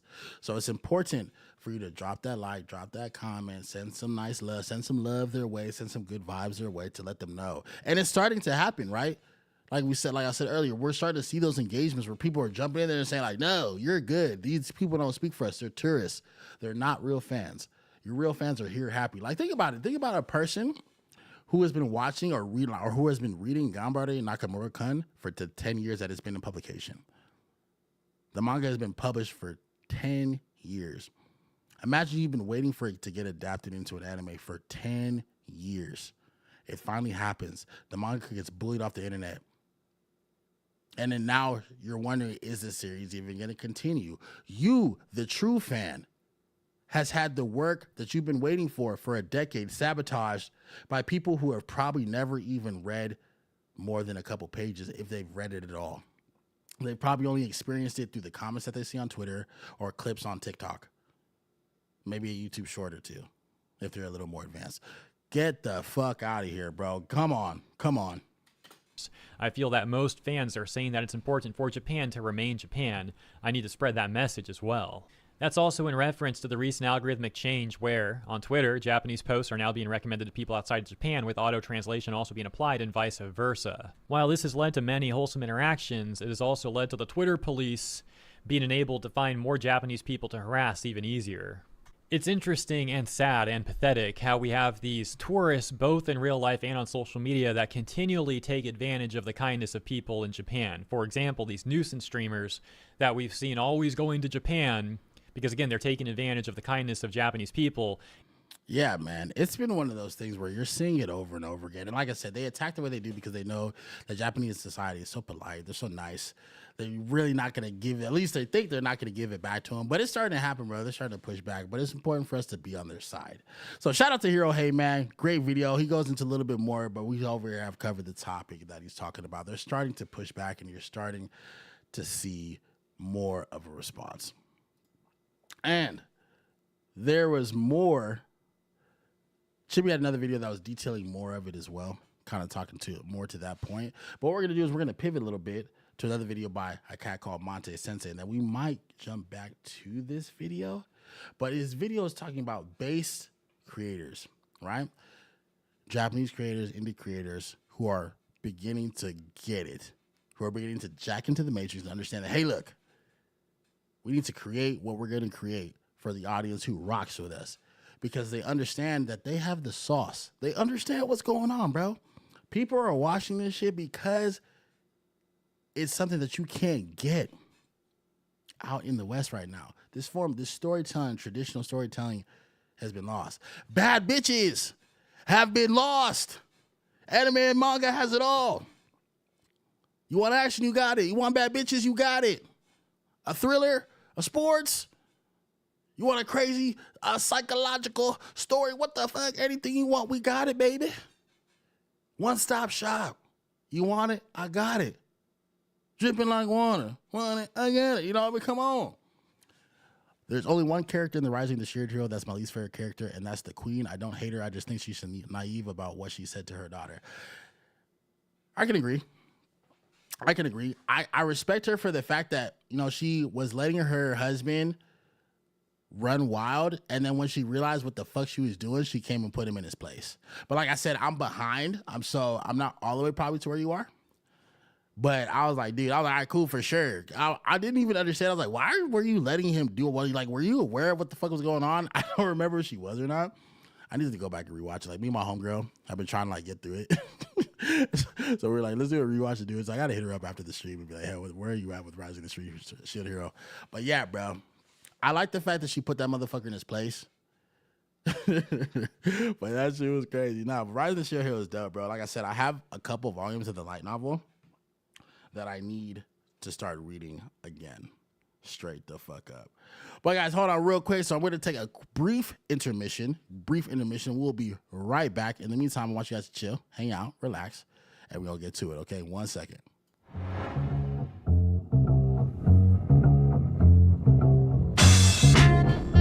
Yeah, give me like 5 minutes, guys. 5 minutes.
to handle some car issues. Got to come to fix my vehicle. All right, cool. So getting back to it, continuing on with the topic. So Monte Sensei is a creator I super rock with, I super fuck with. And he made this video talking about base creators are the future. And it addresses some of those issues that we're talking about here. And so just a quick question to share with all of you. If you heard a death battle, I have an idea on who should fight against who. Noelle from Black Clover, Hoovia from Fairy Tail. What do all of you think? Oh, that's a good question, bro. I'm not the biggest Black Clover fan. I haven't really got to it. So I will leave that to y'all, the audience. It's one of those ones that's on my list. I'll get to it eventually. So what do y'all think? Noelle from Black Clover or Hoovia from Fairy Tail? And I'd like to share one call idea of 2 animes that should have a crossover, and that's High School DxD and the Testament of Sister New Devil. What do y'all? Oh my man, you're a man of culture, bro. That would be a cultural crossover for the record books, for the history books, for the ages. That might be a little too hot to handle, man. Those are both ecchi series, but I think that would quickly get into H territory, bro. I ain't even gonna hold you. But I ain't gonna say I wouldn't watch it. I'd be like, sign me up, Captain. My body is ready. Straight up, my body is ready. But yeah, let's get started. Daniel, I see you, bro. Guys, real quick, if you haven't already, do me a favor, smash that like button. If you haven't subscribed to the channel, please go ahead and subscribe. We live stream every single Friday. This is Friday Night Run. Mushka Tensei consecrated, but also specialize in isekai and seinen content. So if you like seinen recommendations, seinen series recommendations, if you like isekai series recommendations, and if you love Mushka Tensei and Mushka Tensei content, this is the place for you. Also, if you see in the pinned comment on the YouTube, and if you're on Twitch and Kick, in the description, join the Coffee House Discord. We're building an amazing anime community over there, bro. We're just gonna be chopping it up about our favorite series and everything in between, bro. Anime and manga related. This is the place for you. So once again, subscribe to the YouTube and make sure you jump in the Discord. If you're on Twitch, follow on Twitch. If you're on Kick, follow on Kick, and let's get started. Scarcity equals value, and something that comes few and far between in today's creative world are the based creators. Those who don't bend the knee to artistic dictators, trying to appease or apologize to the mob, which is a thankless task. Those who don't compromise. Once again, out the gate, you can't appease them and you can't apologize to them. Think about it. The creator of Ganbare, Nakamura-kun, she made sure that the scene in question that was in her manga was going to be censored for the anime, right? She apologized. She said, hey, I see you guys are taking this the wrong way. There's nothing sexual going to happen between this student and this teacher. I'm going to make sure that it's censored for the anime. And they still tore her apart. They still attacked her. There's no winning with these people. So never seek to please them. Never seek to placate them, because it's not going to work. Because it's not about the slight, whether it's real or perceived. It's about control. And once again, for them, an apology or you attempting to placate them is nothing more than an admission of guilt. They're like, oh, if you didn't do anything wrong, you wouldn't be apologizing. For them, it's validation for their opinion, and it's fuel for them to attack you more. It's never going to work. Make your works for the people, in the case of this mangaka, who have been supporting your series for 10 years. Do you think that you would have a 10-year run of your manga if people weren't fucking with what you were creating? No, that's not how it works. Especially in Japan. Come on, bro. In Japan, if you're not hitting your number, if people aren't responding to your series, if your shit isn't being voted up in these fan polls that they do every single month or week, they will cut your series. So for her to be running for 10 years shows that people rock with her work. She has an audience and people who are waiting for this adaptation. Continue to make work for them. But it's important for us as fans to make sure that we're getting into these public spaces, these online spaces, and we're showing love to balance out the hate. Because the silent majority are true fans. The silent majority are rocking, or at the very least, they respect the fact that you're a mangaka who has taken the time and put in the work, effort, the blood, sweat, and tears to get to the point where you have a successful, or hoping to be successful, but at the very least you've gotten to the point where you're having an anime adaptation of your work. That's sick. That's amazing. And you deserve to be celebrated for that. You don't deserve to be attacked and ran off the internet. Come on, bro. vision just to cater to a wider audience, or simply just knows how to say no. No. No?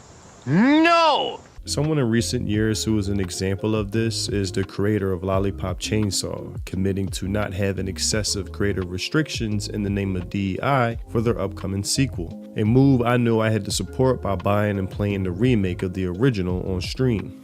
Hey, that's another thing. Oh, wow. I nailed that pause. I nailed that fucking pause. Look, bro, we tapped in. We locked in. Anyway, it's important, if you can, to support. Watch the series. You know, buy a chapter. Buy a volume. Do what you can, or at the very least, send a positive comment, like the work, so on and so forth. Show them the people that are bringing you the entertainment that you love and enjoy. Wherever you can, support. Because that lets them know. That lets your voice be heard. And shows them that there is a true audience here to see what we got going on. Especially now in the big 2026 and beyond, as these online discourses are getting more and more polarized, as these spaces are becoming more prevalent, as creators are becoming more accessible, which leads to a broader point. That's why you'll see a lot of creators, especially like Japanese creators specifically, you'll see a lot of them don't even have an online presence. A lot of them write under pen names, or a lot of them don't have an online presence for this reason. Are you feel me? Or not necessarily because they fear attacks by like Western fans, because that crossover is still fairly new, but it's more about them wanting to create in peace, right? And I feel like we'll start to see more of that. So I feel like what you're gonna have happen is either these creators are gonna like have a thicker skin and know to push back, or they're just gonna have a minimal online presence. Because you have your base creators, like the Gachiakuta creator who told people to fuck off, like the creator of Mushka Tensei or Rifuji Namakanate, who tells people to fuck off, like the director of Evangelion, Hideki Anno, who tells people to fuck off, like Kubo, the creator of Bleach, who tells people to fuck off. You have those ones who are not afraid of this online discourse, who are like, yo, get the fuck out of here. If you don't like my work, it's not for you. But then you have those ones who are, you know, deeper in that Japanese sensibility, because they come from a culture of deep respect, you know what I mean? And for them, it's very jarring to deal with this Western pressure, this Western vitriol. So it's important for us as true fans to balance that out. I was trying. What's that anime? Keijo. I was trying to do something like that. Yeah, gotta love the bikini. Golly. But on the other hand, you based culture, based. You have creators who sadly are unaware of the mentally ill part of the internet and become victim to what we know as the cancel mob. A mob made up of adult children who are ruled by underdeveloped emotions. And if you think apologizing and catering to them will temper the outrage you receive, this is sadly not the case. And it's become known on the internet in recent days that the mangaka of Go for Nakamura has received overwhelming harassment and death threats, all for having a scene. Like Into Gundam said, anime catching on in the West after COVID has become a problem. COVID weebs, I'm not going to say all COVID weebs are tourists, but the vast, vast majority of them are. And a lot of them will straight up say, like, you listen to them talk, like, you have that discourse, that channel, the Anime Man, fucking terrible anime opinions. But a lot of them will say, like, yeah, I hated anime before COVID, but then with COVID, I started watching anime, and now I fucking, like, what the fuck? A lot of these people, if it wasn't for the pandemic, wouldn't even be in this community. And it's clear because they know nothing about the tropes and sensibilities. They just don't understand anime. And even worse is they're very aggressive online. But the internet is not real. you need to keep in mind. But it can have real world consequences. Once again, you have the manga of Go for Nakamura-kun, who is questioning her identity as a manga. Who's like, should I even continue to create? Apparently, all these people hate my work, not realizing that it's a small, overly vocal segment. Man. These types deem offensive in her story, who right now should be glad celebrating that her manga got adapted into an anime currently airing for this season, but instead has been put into a state of depression. Oh man, Monte Sensei with the Tenchi Muyo cut in the video. One of my favorite series of all time. This looks like it's from Tenchi Universe because you see Kione in that bad boy. Shout out to Monte Sensei. This nigga knows ball. because of this. To the point, she's quit X, Twitter, social media, and even considered quitting her series overall, or just not being a mangaka at all. Which is why I made my video, The Modern Western Fan is Too Immature for Anime and Manga. And instances like this just drives that point home more and more, and this is her last statement before leaving X. I just get complaints about why the hell I draw something like this, and I don't have the ability to create something that makes everyone as happy as they're expected. So there's no point in being manga anymore. I sincerely hope that she sees and receives the love from the broader anime community in the West and realizes that no, don't retire from being a mangaka. Don't stop creating what you love. You worked for 10 years to get to this point, and you deserve every ounce of respect, every ounce of success that's probably going to come with that series. Ignore these people. Because guess what? They make these loud proclamations, and all it does is elevate the profile of the series. I guarantee you there are people who probably wouldn't have watched Ganbare Nakamura-kun before who are now going to tune in just as a fuck you to the people who tried to run this chick off the internet. That's how we respond. It was the same shit that happened with Stellar Blade, same shit that happened with Hogwarts Legacy, all that shit. When these people attempt to tear people down because of shit that offends their juvenile sensibilities, their puritanical sensibilities, all it does is elevate the work. It's the same shit with Marvel Rivals. Every time we have a new bad bitch come into the series, a new skin that drops, it's like, oh my God, the objectification of women, the over-sexualization, all you do is up the profile. People don't give a fuck what you think, and they know it, bro. Us as the broader community collectively can tell them to kick rocks, kinfolk. Go about your business. Go in peace. We're going to enjoy what we want to enjoy. You're welcome to stay if you want to participate. If not, there's plenty of other shit that fits your sensibilities. But there's no reason for this to bend to your will. And that's what's so important about the rise of entertainment coming out of the East, because Eastern companies can't be pressured the way that Western companies can. For example, Marvel Rivals has continued on their slant, right? Attractive characters, both male and female, but attractive female characters, scantily clad characters, so on and so forth. And that's because NetEase is a Chinese company, right? They're a foreign company. It was the same thing with Shift Up and Stellar Blade. That's a Korean company. Black Myth Wukong, Chinese company. They can't be pressured, and they won't capitulate the way that companies in the West will, because there was a lower level of access, and they have their own cultural sensibilities. Let's continue. Or is there? I thought I should at least say goodbye at the end, but they're telling me to get out of here as soon as possible, so I'm leaving before noon. Yeah, I really hate these people. These are just insects that infest fandoms, and I hate that Japanese creators have to put up with them. But I also like to thank those who choose. Bro, the 90s anime aesthetic is so fucking dope, bro. Like, I love it so much.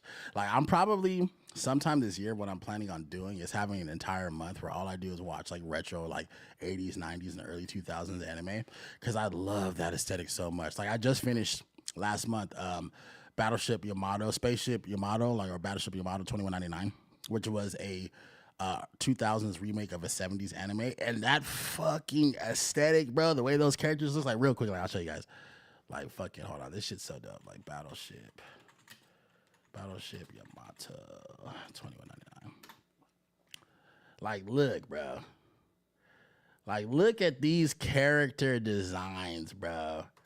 Oh, no, so fire, bro. Like, that aesthetic is so fucking classic. It looks so good.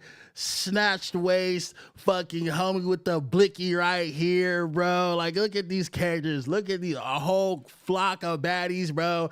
And it's so dope. She's a chief scientist. This chick's a fighter pilot. She was like a chief officer. She's a fucking medic. She was a medic as well, or something like that. It was so dope, bro. Like, that 90s aesthetic is unbeatable. Like, look at these character designs, bro. Come on, bro. Even the dudes, he's a fucking fighter pilot, like, fucking super dope.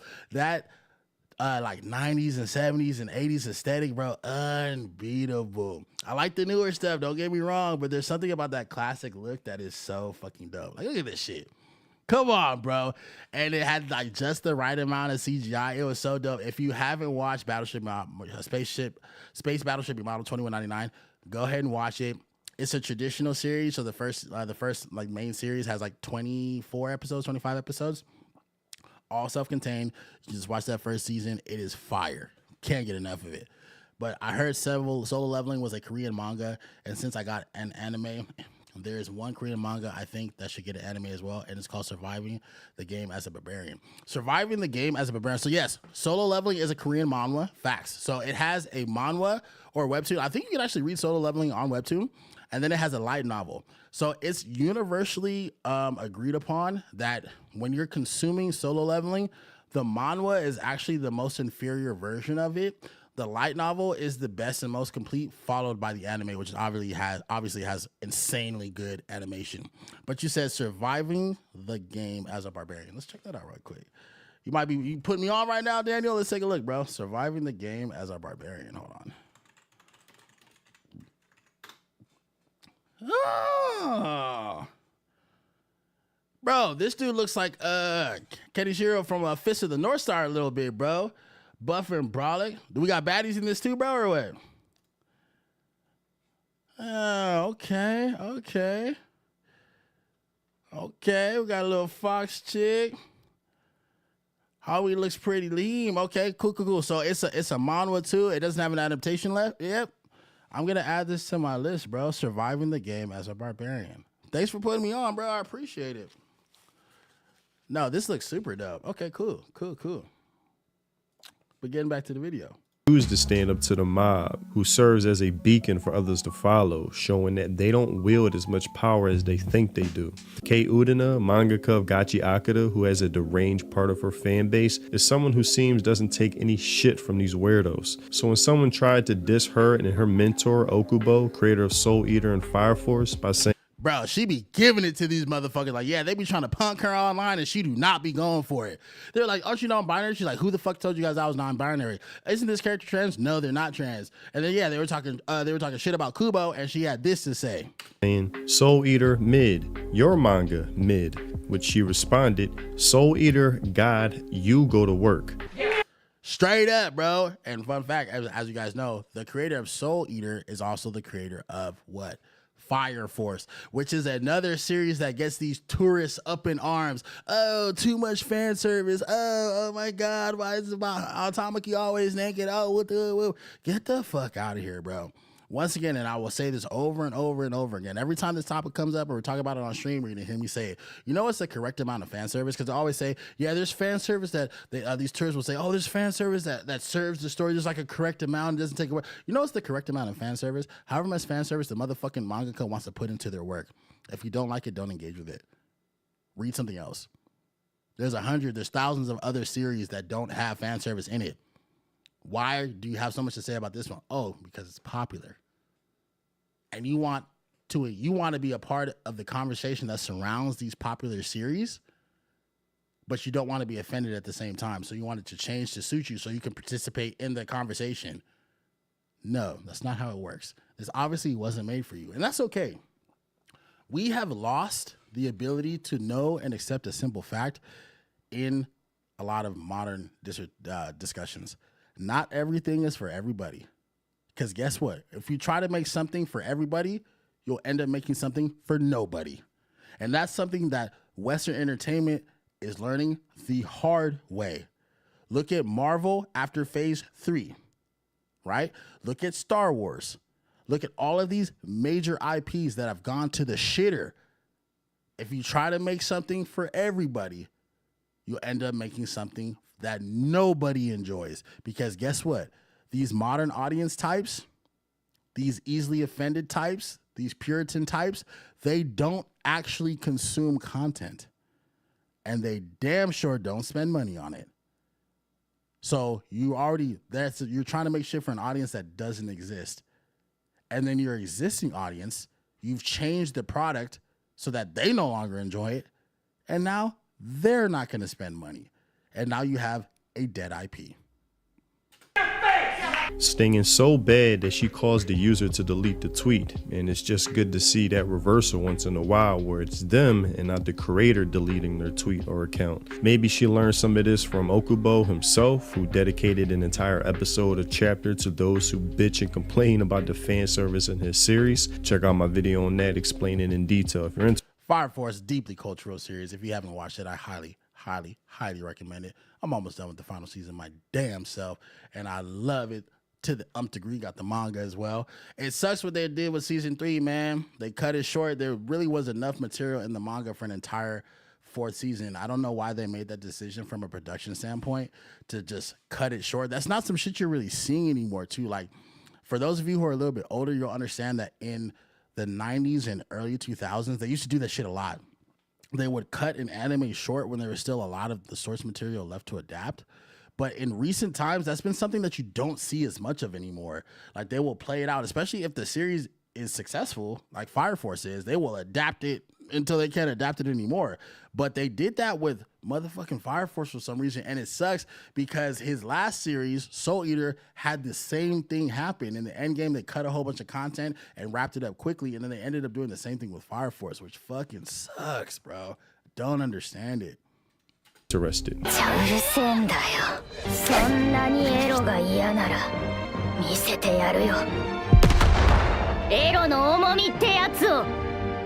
Refugin Maganote, creator of Mushoku Tensei. Bang, bang. Maganote Sensei, the creator of the best isekai out there, bar none. ReZero ain't fucking with it. Konosuba ain't fucking with it. Overlord ain't fucking with it. Slimy Sky ain't fucking with it. And I love all them shows. Mushoku Tensei is the isekai against which all others are measured. And they all fall a little bit short. You want to know why? Because they all derive tropes, plot points, aesthetics in some way, shape, or form from Mushoku Tensei. Mushoku Tensei is the prototype of the modern isekai. Video coming on that real soon.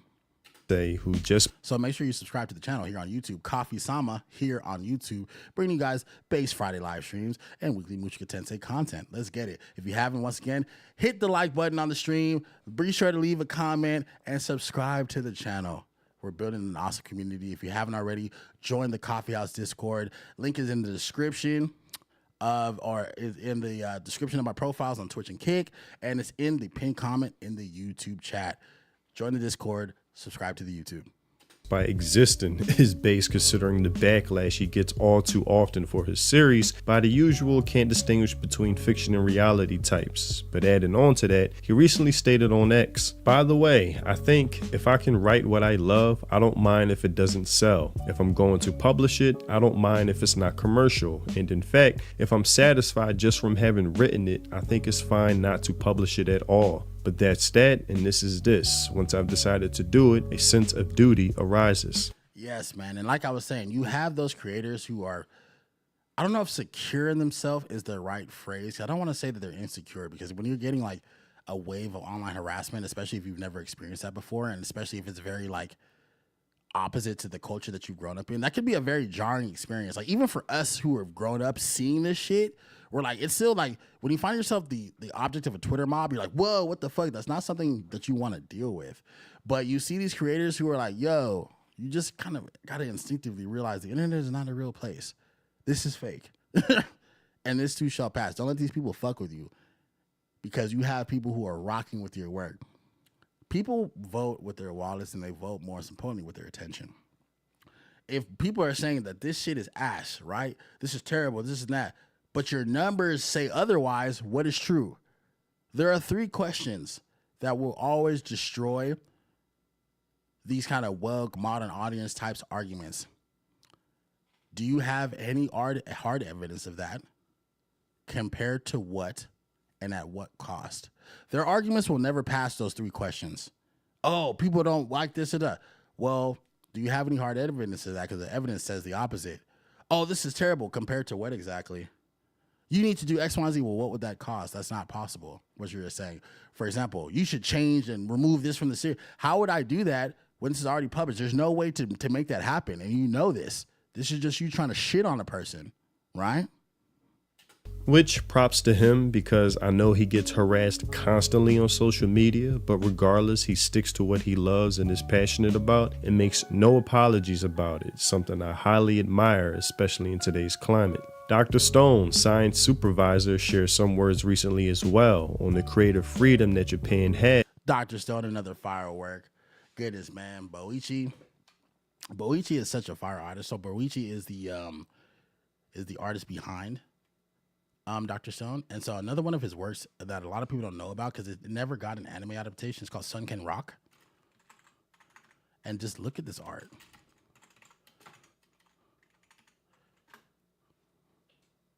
Like, look at this art, bro.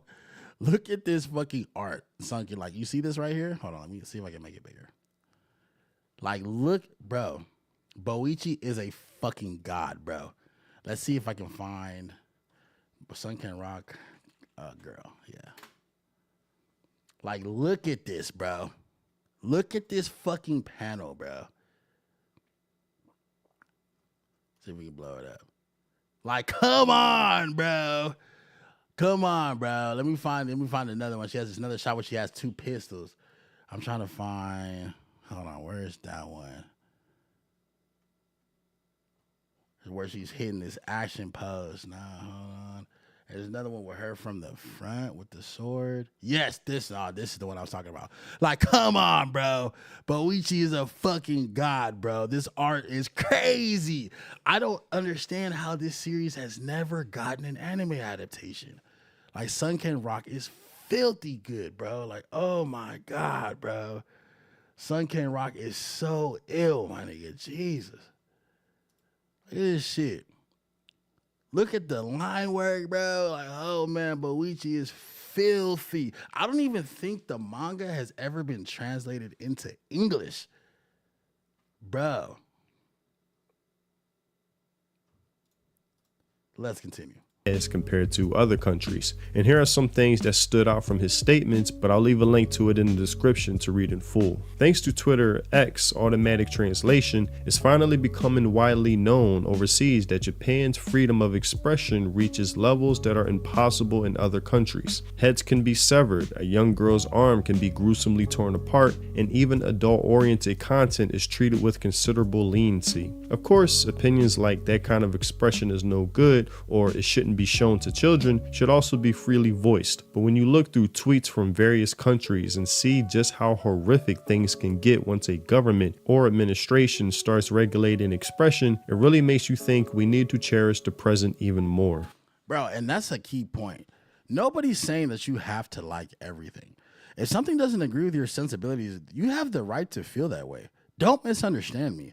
But what you don't have the right to do is harass creators. Once again, you've heard me say it over and over again in this stream. If you don't like a piece of content, if you want to participate in the discourse, that's fine. You can respectfully state your opinion. But after that, bro, you shouldn't seek to harass a person with the goal of having them change the work or with the goal of them feeling uncomfortable or feeling bad for what they've created. Voice your opinion respectfully and move the fuck on, bro. Find a series that you actively like. But here's the thing. These people, it's not enough for them not to like it. They want you not to like it, and they want the creator to no longer create it because it's about control and their own sensibilities. Deeply selfish people, bro.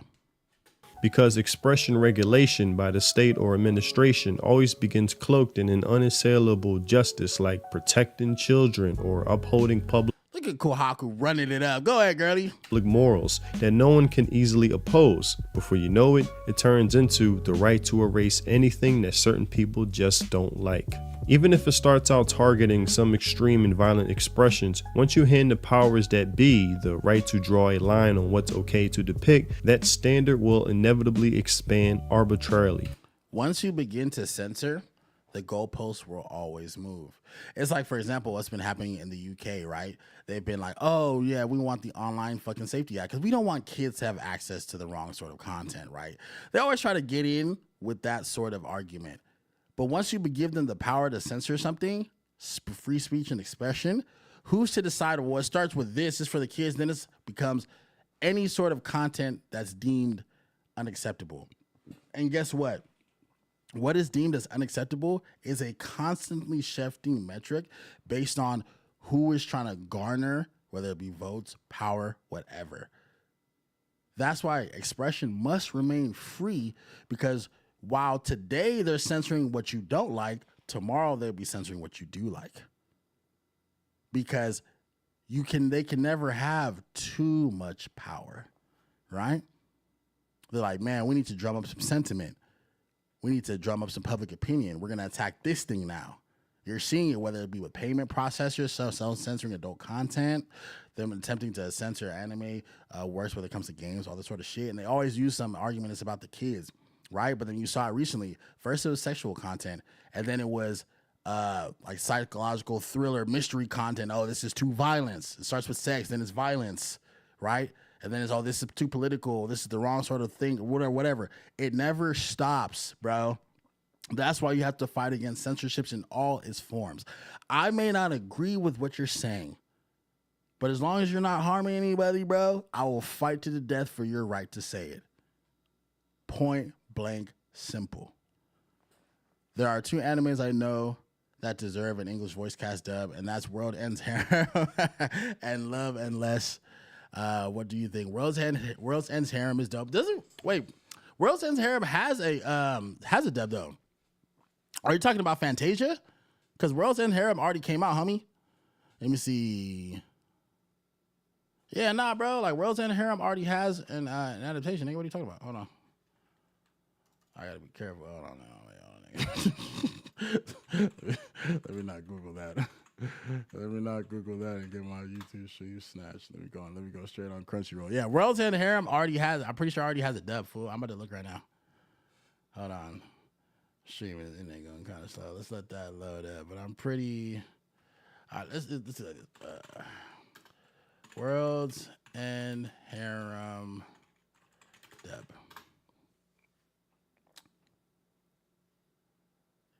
Yeah, look, fool.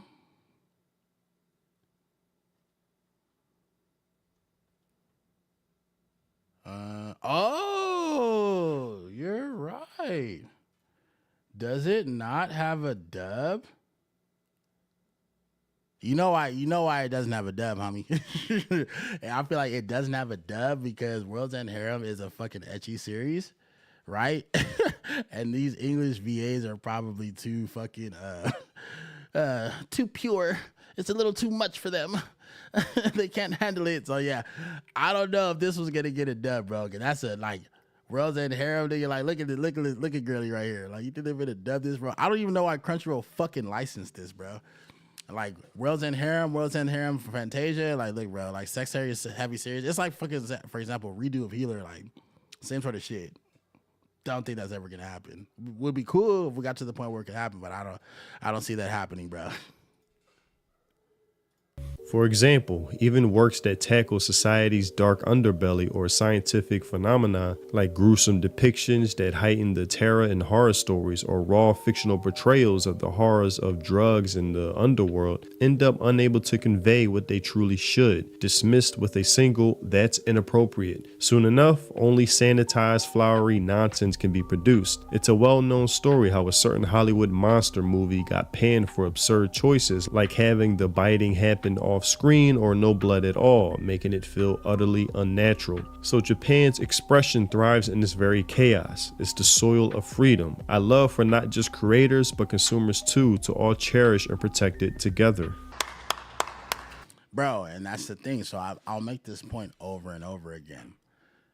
The reason why we're seeing the rise and just exploding popularity of anime and manga in the West is because it's filling a gap that has been voided. It's filling a space that has been voided by Western entertainment. There was a time where we had irreverent humor, where we were Western works would tackle these sort of topics. But even to a certain extent, though, like when it comes to like the animated side of it, anime and manga have always attacked topics and subject matter that animation never has. I mentioned in my last stream, you'll have a series like Erased that deals with a serial killer who is killing a little girl, who kills kids, right? That's something you would never see tackled in animation in the West. You might see something like that on Law and Order. You know, but you're not going to see that. You'll see stories about serial killers, about extreme character deaths, things of that sort, dealing with very, very, very sensitive topics. But in the Japanese ecosystem, no sort of story is off limits. If you have a story to tell and there's an audience for it, they'll push it. And that's why you're seeing this medium grow the way it's growing in the West, bro, because we're getting amazing stories. Stories that touch you, that make you feel things, that may make you feel uncomfortable. But since when did people never want to be uncomfortable? If you're feeling uncomfortable watching it work, that means you're feeling something. It means it's touching something inside of you, right? Right? That sounds crazy, right? But it's touching something inside. It's hitting an emotional beat, right? Works of fiction are supposed to make us feel something. If you're always consuming content that you simply turn your brain off for, that make you feel nothing, what is the point? What are you engaging with? What are we doing? Works are supposed to inspire you, and they're supposed to invoke emotion, whether that be happiness, sadness, fear, excitement, inspiration. If you're coming out of a work and you felt nothing, then you just wasted your time. We all remember the stories that made us feel something, right? That made you get out. For example, I'll be watching a Hajime no Ippo, right? Boxing manga, great. If you've never watched a Hajime no Ippo, I highly, highly recommend it. You can find it on Netflix. It's not really on Crunchyroll anymore, or find it where you find it, right? And you see Ippo rise from a kid who was getting his ass kicked in school, found out he had a talent for boxing, becomes a professional boxing, and goes to war in the ring. And you watch him rise, you watch him become something. And you come out of Hajime no Ippo feeling inspired because Ippo takes his lumps. He takes his losses, but he takes his dubs, and you watch him rise, grow, develop. And he does it with his homies who are also boxers, who also have aspirations. You come out of that feeling something, bro. You come out of that shit feeling something. A work is supposed to make you feel something, bro. And that has been lost in the West in a quest to not offend anybody. You've made something that appeals to nobody. You can't be afraid to tell a good story, bro. Come on, bro. I almost forgot there's this mature Korean manga that actually got a commercial on YouTube called Perfect Half, and it should get an anime. What do all of you think? Perfect Half. Let's Google that one. Perfect Half manga. Oh, okay. Well, what's this about? Perfect Half. Once a world ruled by men, women stand up and fight to become men's equal. Now in a land that is divided up. To God, hold on. The fuck? Hold on. Okay. Damn, it doesn't have the fucking. All right.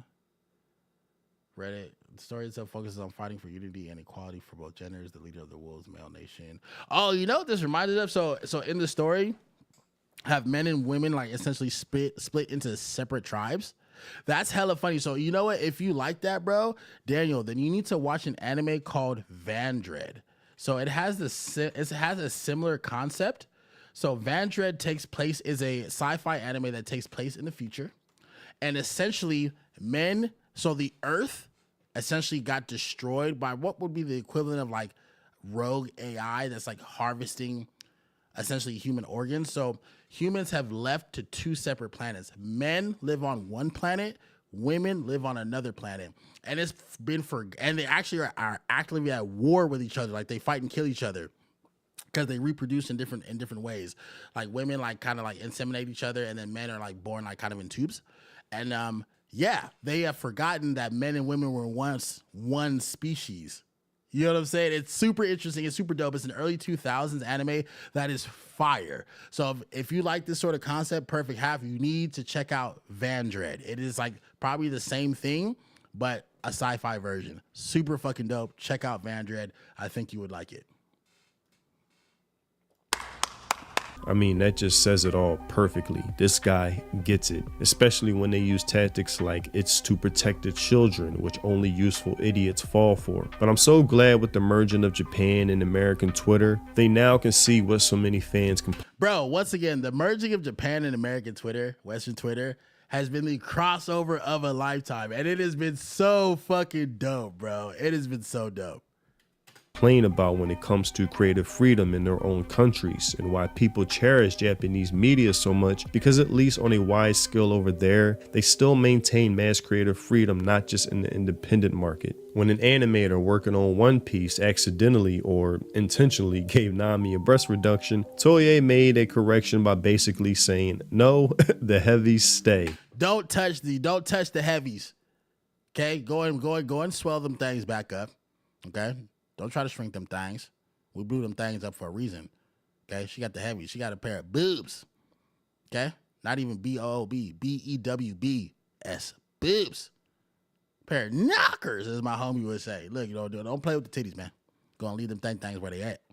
Damn straight. Based. The creator of No Game No Life recently responded to a user who gave advice of how to get around X censorship and avoid lolly detection, saying pubic or hair down below helps with this, and he simply stated, I firmly refuse. I absolutely refuse. The woman I draw don't have any wicked pubic hair growing on them. He said, I'll be damned. He said, I'll be damned. I'll be damned if I do that over my dead body. He said, over my motherfucking dead body, I'm doing that. I'd rather break my brush than draw that. Based, which also aligns with Studio Trigger responding to CD Projekt Red trying to censor Rebecca from Edge Runner, stating the lolly stays unapologetically. CD Projekt Red first got the character design for Rebecca, and they were like, she's a loli. Lolis don't exist in Night City. It doesn't fit the Cyberpunk 2077 aesthetic. But Trigger was like, no, the loli must stay. Based, also leading to a fan favorite character. She was him. That bitch was going wild in fucking Edge Runners, bro. And once again, see, that leads back to the point that I was talking about earlier in the stream.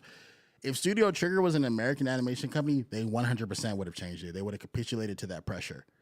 But since Studio Trigger is a Japanese company, they said, no, you told us we have the fucking license to make this anime, and the designs are gonna fucking stay, period. And guess what? Edge Runners ended up winning like Anime of the Year at the time, which was debatable. It was fire. I don't think it was Anime of the Year when it came out, but it was good. I liked it. Wasn't Anime of the Year, but yeah. What the fuck? They knew what they were doing. Kenichiro Takaki, creator of Sunrun Kagura, left Marvelous Inc. because of regulations on sexual imagery, creative restriction, making him feel stifled more and more as a creator. These people need to ask themselves, what is it about a bouncing pair of titties that makes you so uncomfortable? And that leads to a broader conversation as well about what is it about female sexuality that makes people so uncomfortable? These Puritan types, these tourist types, these modern audience types. What is it about female sexuality that makes you so uncomfortable? Because these are the same people that on the one hand will say a chick doing sex work, which is fine, having OnlyFans, which is fine, is deeply empowering. But they clutch their pearls at anime titties. They say, oh, well, it's for the male gaze. OnlyFans isn't for the male gaze? What the fuck are we talking about? Well, yeah, but one is about, the women are taking, control of da-da-da-da. All right, well, cool. Well, like, a lot of these chicks in anime have their own efficacy as well. What are we talking about? And they always will talk about unrealistic depiction of women in media, whether it be in Stellar Blade, whether it be in anime. I'm like, you know that women with large tits exist, and there's a lot of them. So are you telling me that they don't have agency? You always talk about representation. You're telling me that they don't deserve representation because it makes you uncomfortable? Attractive women don't exist? What are we talking about? It was so funny when Stellar Blade was first coming out and people were talking about, oh, this is an unrealistic depiction of a woman. Like, where are her internal organs? Only to find out that literally the model for the Stellar Blade character design was literally modeled off of an actual Korean model. Like, literally they did a mocap of a Korean model. So that was actually a realistic depiction of her body. So it was hilarious. Y'all look dumb as fuck now, huh? She's literally one for one based off of a real human being.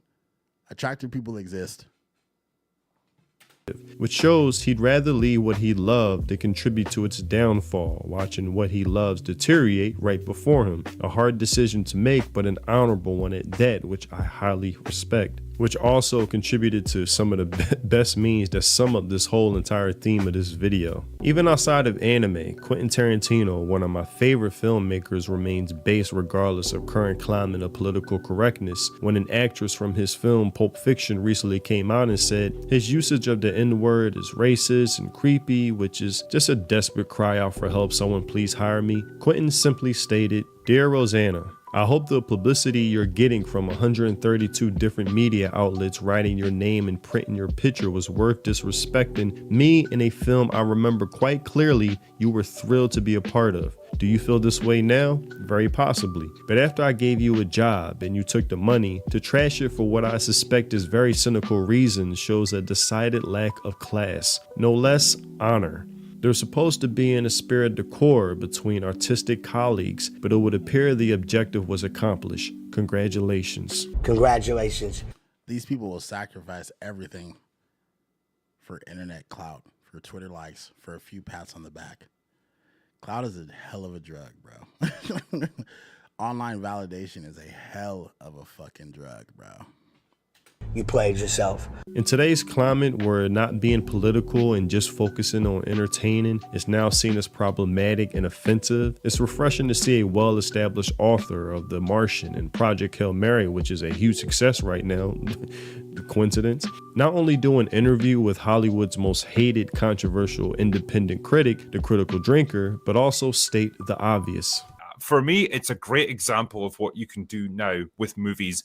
If you're faithful to the source material and you don't insult the intelligence of your audience and give them something really interesting to grapple with, and, you know, dare I say it, don't try and shove like crappy identity politics into it, you end up with a goddamn good movie at the end of it that people just want to watch. You and me are kind of on the same wavelength there when it comes to fiction writing. I never put any politics or messaging in any of my stories at all. There's no deeper meaning. There isn't even any. Bro, people don't want to be preached to. People are trying to escape. You're looking to entertainment for escapism. A lot of us have things that we're dealing with, and there's a hell of a lot going on in the world. We face that every single day. When you get up in the morning and you walk out your door and you go and face the world, you're dealing with all of these things. You don't need it in your entertainment as well. You don't need it in your escapism as well. And there's always going to be room, right, for those political stories. And you'll look for those at times. This is a story about politics. You have works, for example, like 86 that deal with the concept of war and marginalized societies and things of that sort. You have those stories and there's room for those stories, but not everything is meant to contain that sort of messaging. It gets exhausting and people will simply choose to disengage. That's what you're seeing happen to Western entertainment. They want to preach to you in every single work. And people simply get tired of it. They're like, "Yo, bro, I'm cool, dog. I just want to be entertained right now. I don't need real world messaging in my entertainment. If I want real world messaging, I'll turn on the fucking news." You feel me? Like, what are we talking about? Symbolism. My book, even non-political, there's just no symbolism at all. My books are always just purely to entertain. They're human stories. Yeah, you know, you don't have to worry about the message. Hey, I like how you do that. Based. Creators like these, I believe we need more of more than ever. Looking at the current state of things, it seems we punish any creative thought that's outside the box, that refuses to align with mainstream corporate PC standards. Now, being creative is damn near seen as wrong thinking itself. Today's climate sucks the creativity out of true creators. Freedom of artistic expression in the slightest or least is deemed the most problematic. I need to check this series out. I ain't gonna hold you. Kenran Sakura, what is this shit called? Senran Kagura. I'll be adding that to my list. This shit looks fucking dope. But it's a reason why Japanese media is so highly favored more than ever. As the Dr. Stone science supervisor said, Japan has a unique standard for freedom of expression. With the heavy-handed push of censorship and conformity in the West, the consumer is craving an... Yo, these things are boxing too, bro. They throwing hands and feet. Go ahead, girl. Outlet that doesn't abide by those standards. The taste for true creative properties has grown more, and I hope we get more base creators in the future to fill that void. But that's all I have for this video. Man, that was a dope video, dope takes. Once again, yeah, man. people fuck with anime and manga because it has that freedom of expression. Whatever it is that you like from a genre perspective, from a demographic perspective, you can find. And that's what makes it such a unique medium, bro. That's why we all love this thing called anime and manga, because at the end of the day, you can be entertained. You can escape into these worlds, bro. We all have a lot going on. Some good, some bad, something in between. And at the end of the day, bro, you just want a good story. At the end of the day, you want to be entertained. At the end of the day, you want to be inspired. At the end of the day, you want something that's going to make you feel like, you know what, I can go out and do this. Or you know what, I got a good laugh out of this. Or you know what, that bitch was bad. Or you know what, this story was crazy, man. I can't believe all these people got killed. Attack on Titan. Crazy twists, crazy stories, crazy curveballs, epic reveals, epic scales, right? We're looking to be entertained, bro. That's what people want. That sensibility has been lost in the West to a very large degree, but it hasn't been in the East, which is why anime and manga and the related properties are eating the West lunch, bro. And you're only going to see it continue. But that's why we also have to fight to protect this thing that we love. We also have to make sure that we are sending love to these creators who are bringing us these stories and are taking these online attacks, right? Who are being harassed, who are being bullied, right? By this vocal minority who is trying to hijack our hobby the way they've hijacked everything else. The way they hijack Star Wars, the way they're trying to hijack Lord of the Rings, the way they're trying to hijack Warhammer 40K, the way they hijack Star Trek, the way they hijack everything else, to the point that these IPs are destroyed in the West. And now they're needing things to fill the gaps. The way games in the West have been destroyed. Look at BioWare and Mass Effect. Look at all of these things that they ruined. But guess what? The East is here to give us what we need. For every Mass Effect that they take away, right? For every other IP that they destroy, Dragon Age, all this type of shit, we get a Black Myth Wukong. We get a Stellar Blade, right? And it's only going to continue. We get a Marvel Rivals. It's important, bro. And it's important that we vote and support with our attention, with our wallets when possible, and with our love and respect on social media. But look, y'all, it's been a great stream. It's been a great stream so far. I appreciate y'all hanging out with me. So announcement-wise, once again, if you haven't, please be sure to subscribe to my YouTube channel, Coffee Sama. Mushika Tensei content heavy, seinen anime recommendation heavy, isekai recommendation heavy, and we talk ball knowledge, man. When it comes to anime and manga, we stream it every Friday. So we're actually going to be starting Mushika Tensei Season 2 watch parties on Saturday. Our first one will be tomorrow around 11 or 11:30 Pacific time, Saturday morning, as we get ready for Mushika Tensei Season 3. You don't want to miss it. So we'll start the stream. We'll be live on YouTube, Kick, and Twitch, and then we'll duck the YouTube stream and just be live on Kick and YouTube, and then we'll stream the episodes and we'll have a good time together. Once again, I appreciate y'all. Join the Coffee House Discord. If you're on Twitch, you can find the link to the Discord in the description. If you're on Kick, same thing. If you're on YouTube, you can find it in my profile description. You can also find it in the pinned comment right now. Subscribe to the channel. Make sure you like the stream. Leave a comment when it goes up, and I will catch you on the next one. Peace and love. Let's get after it. Enjoy the rest of your weekend, and I'll see you tomorrow.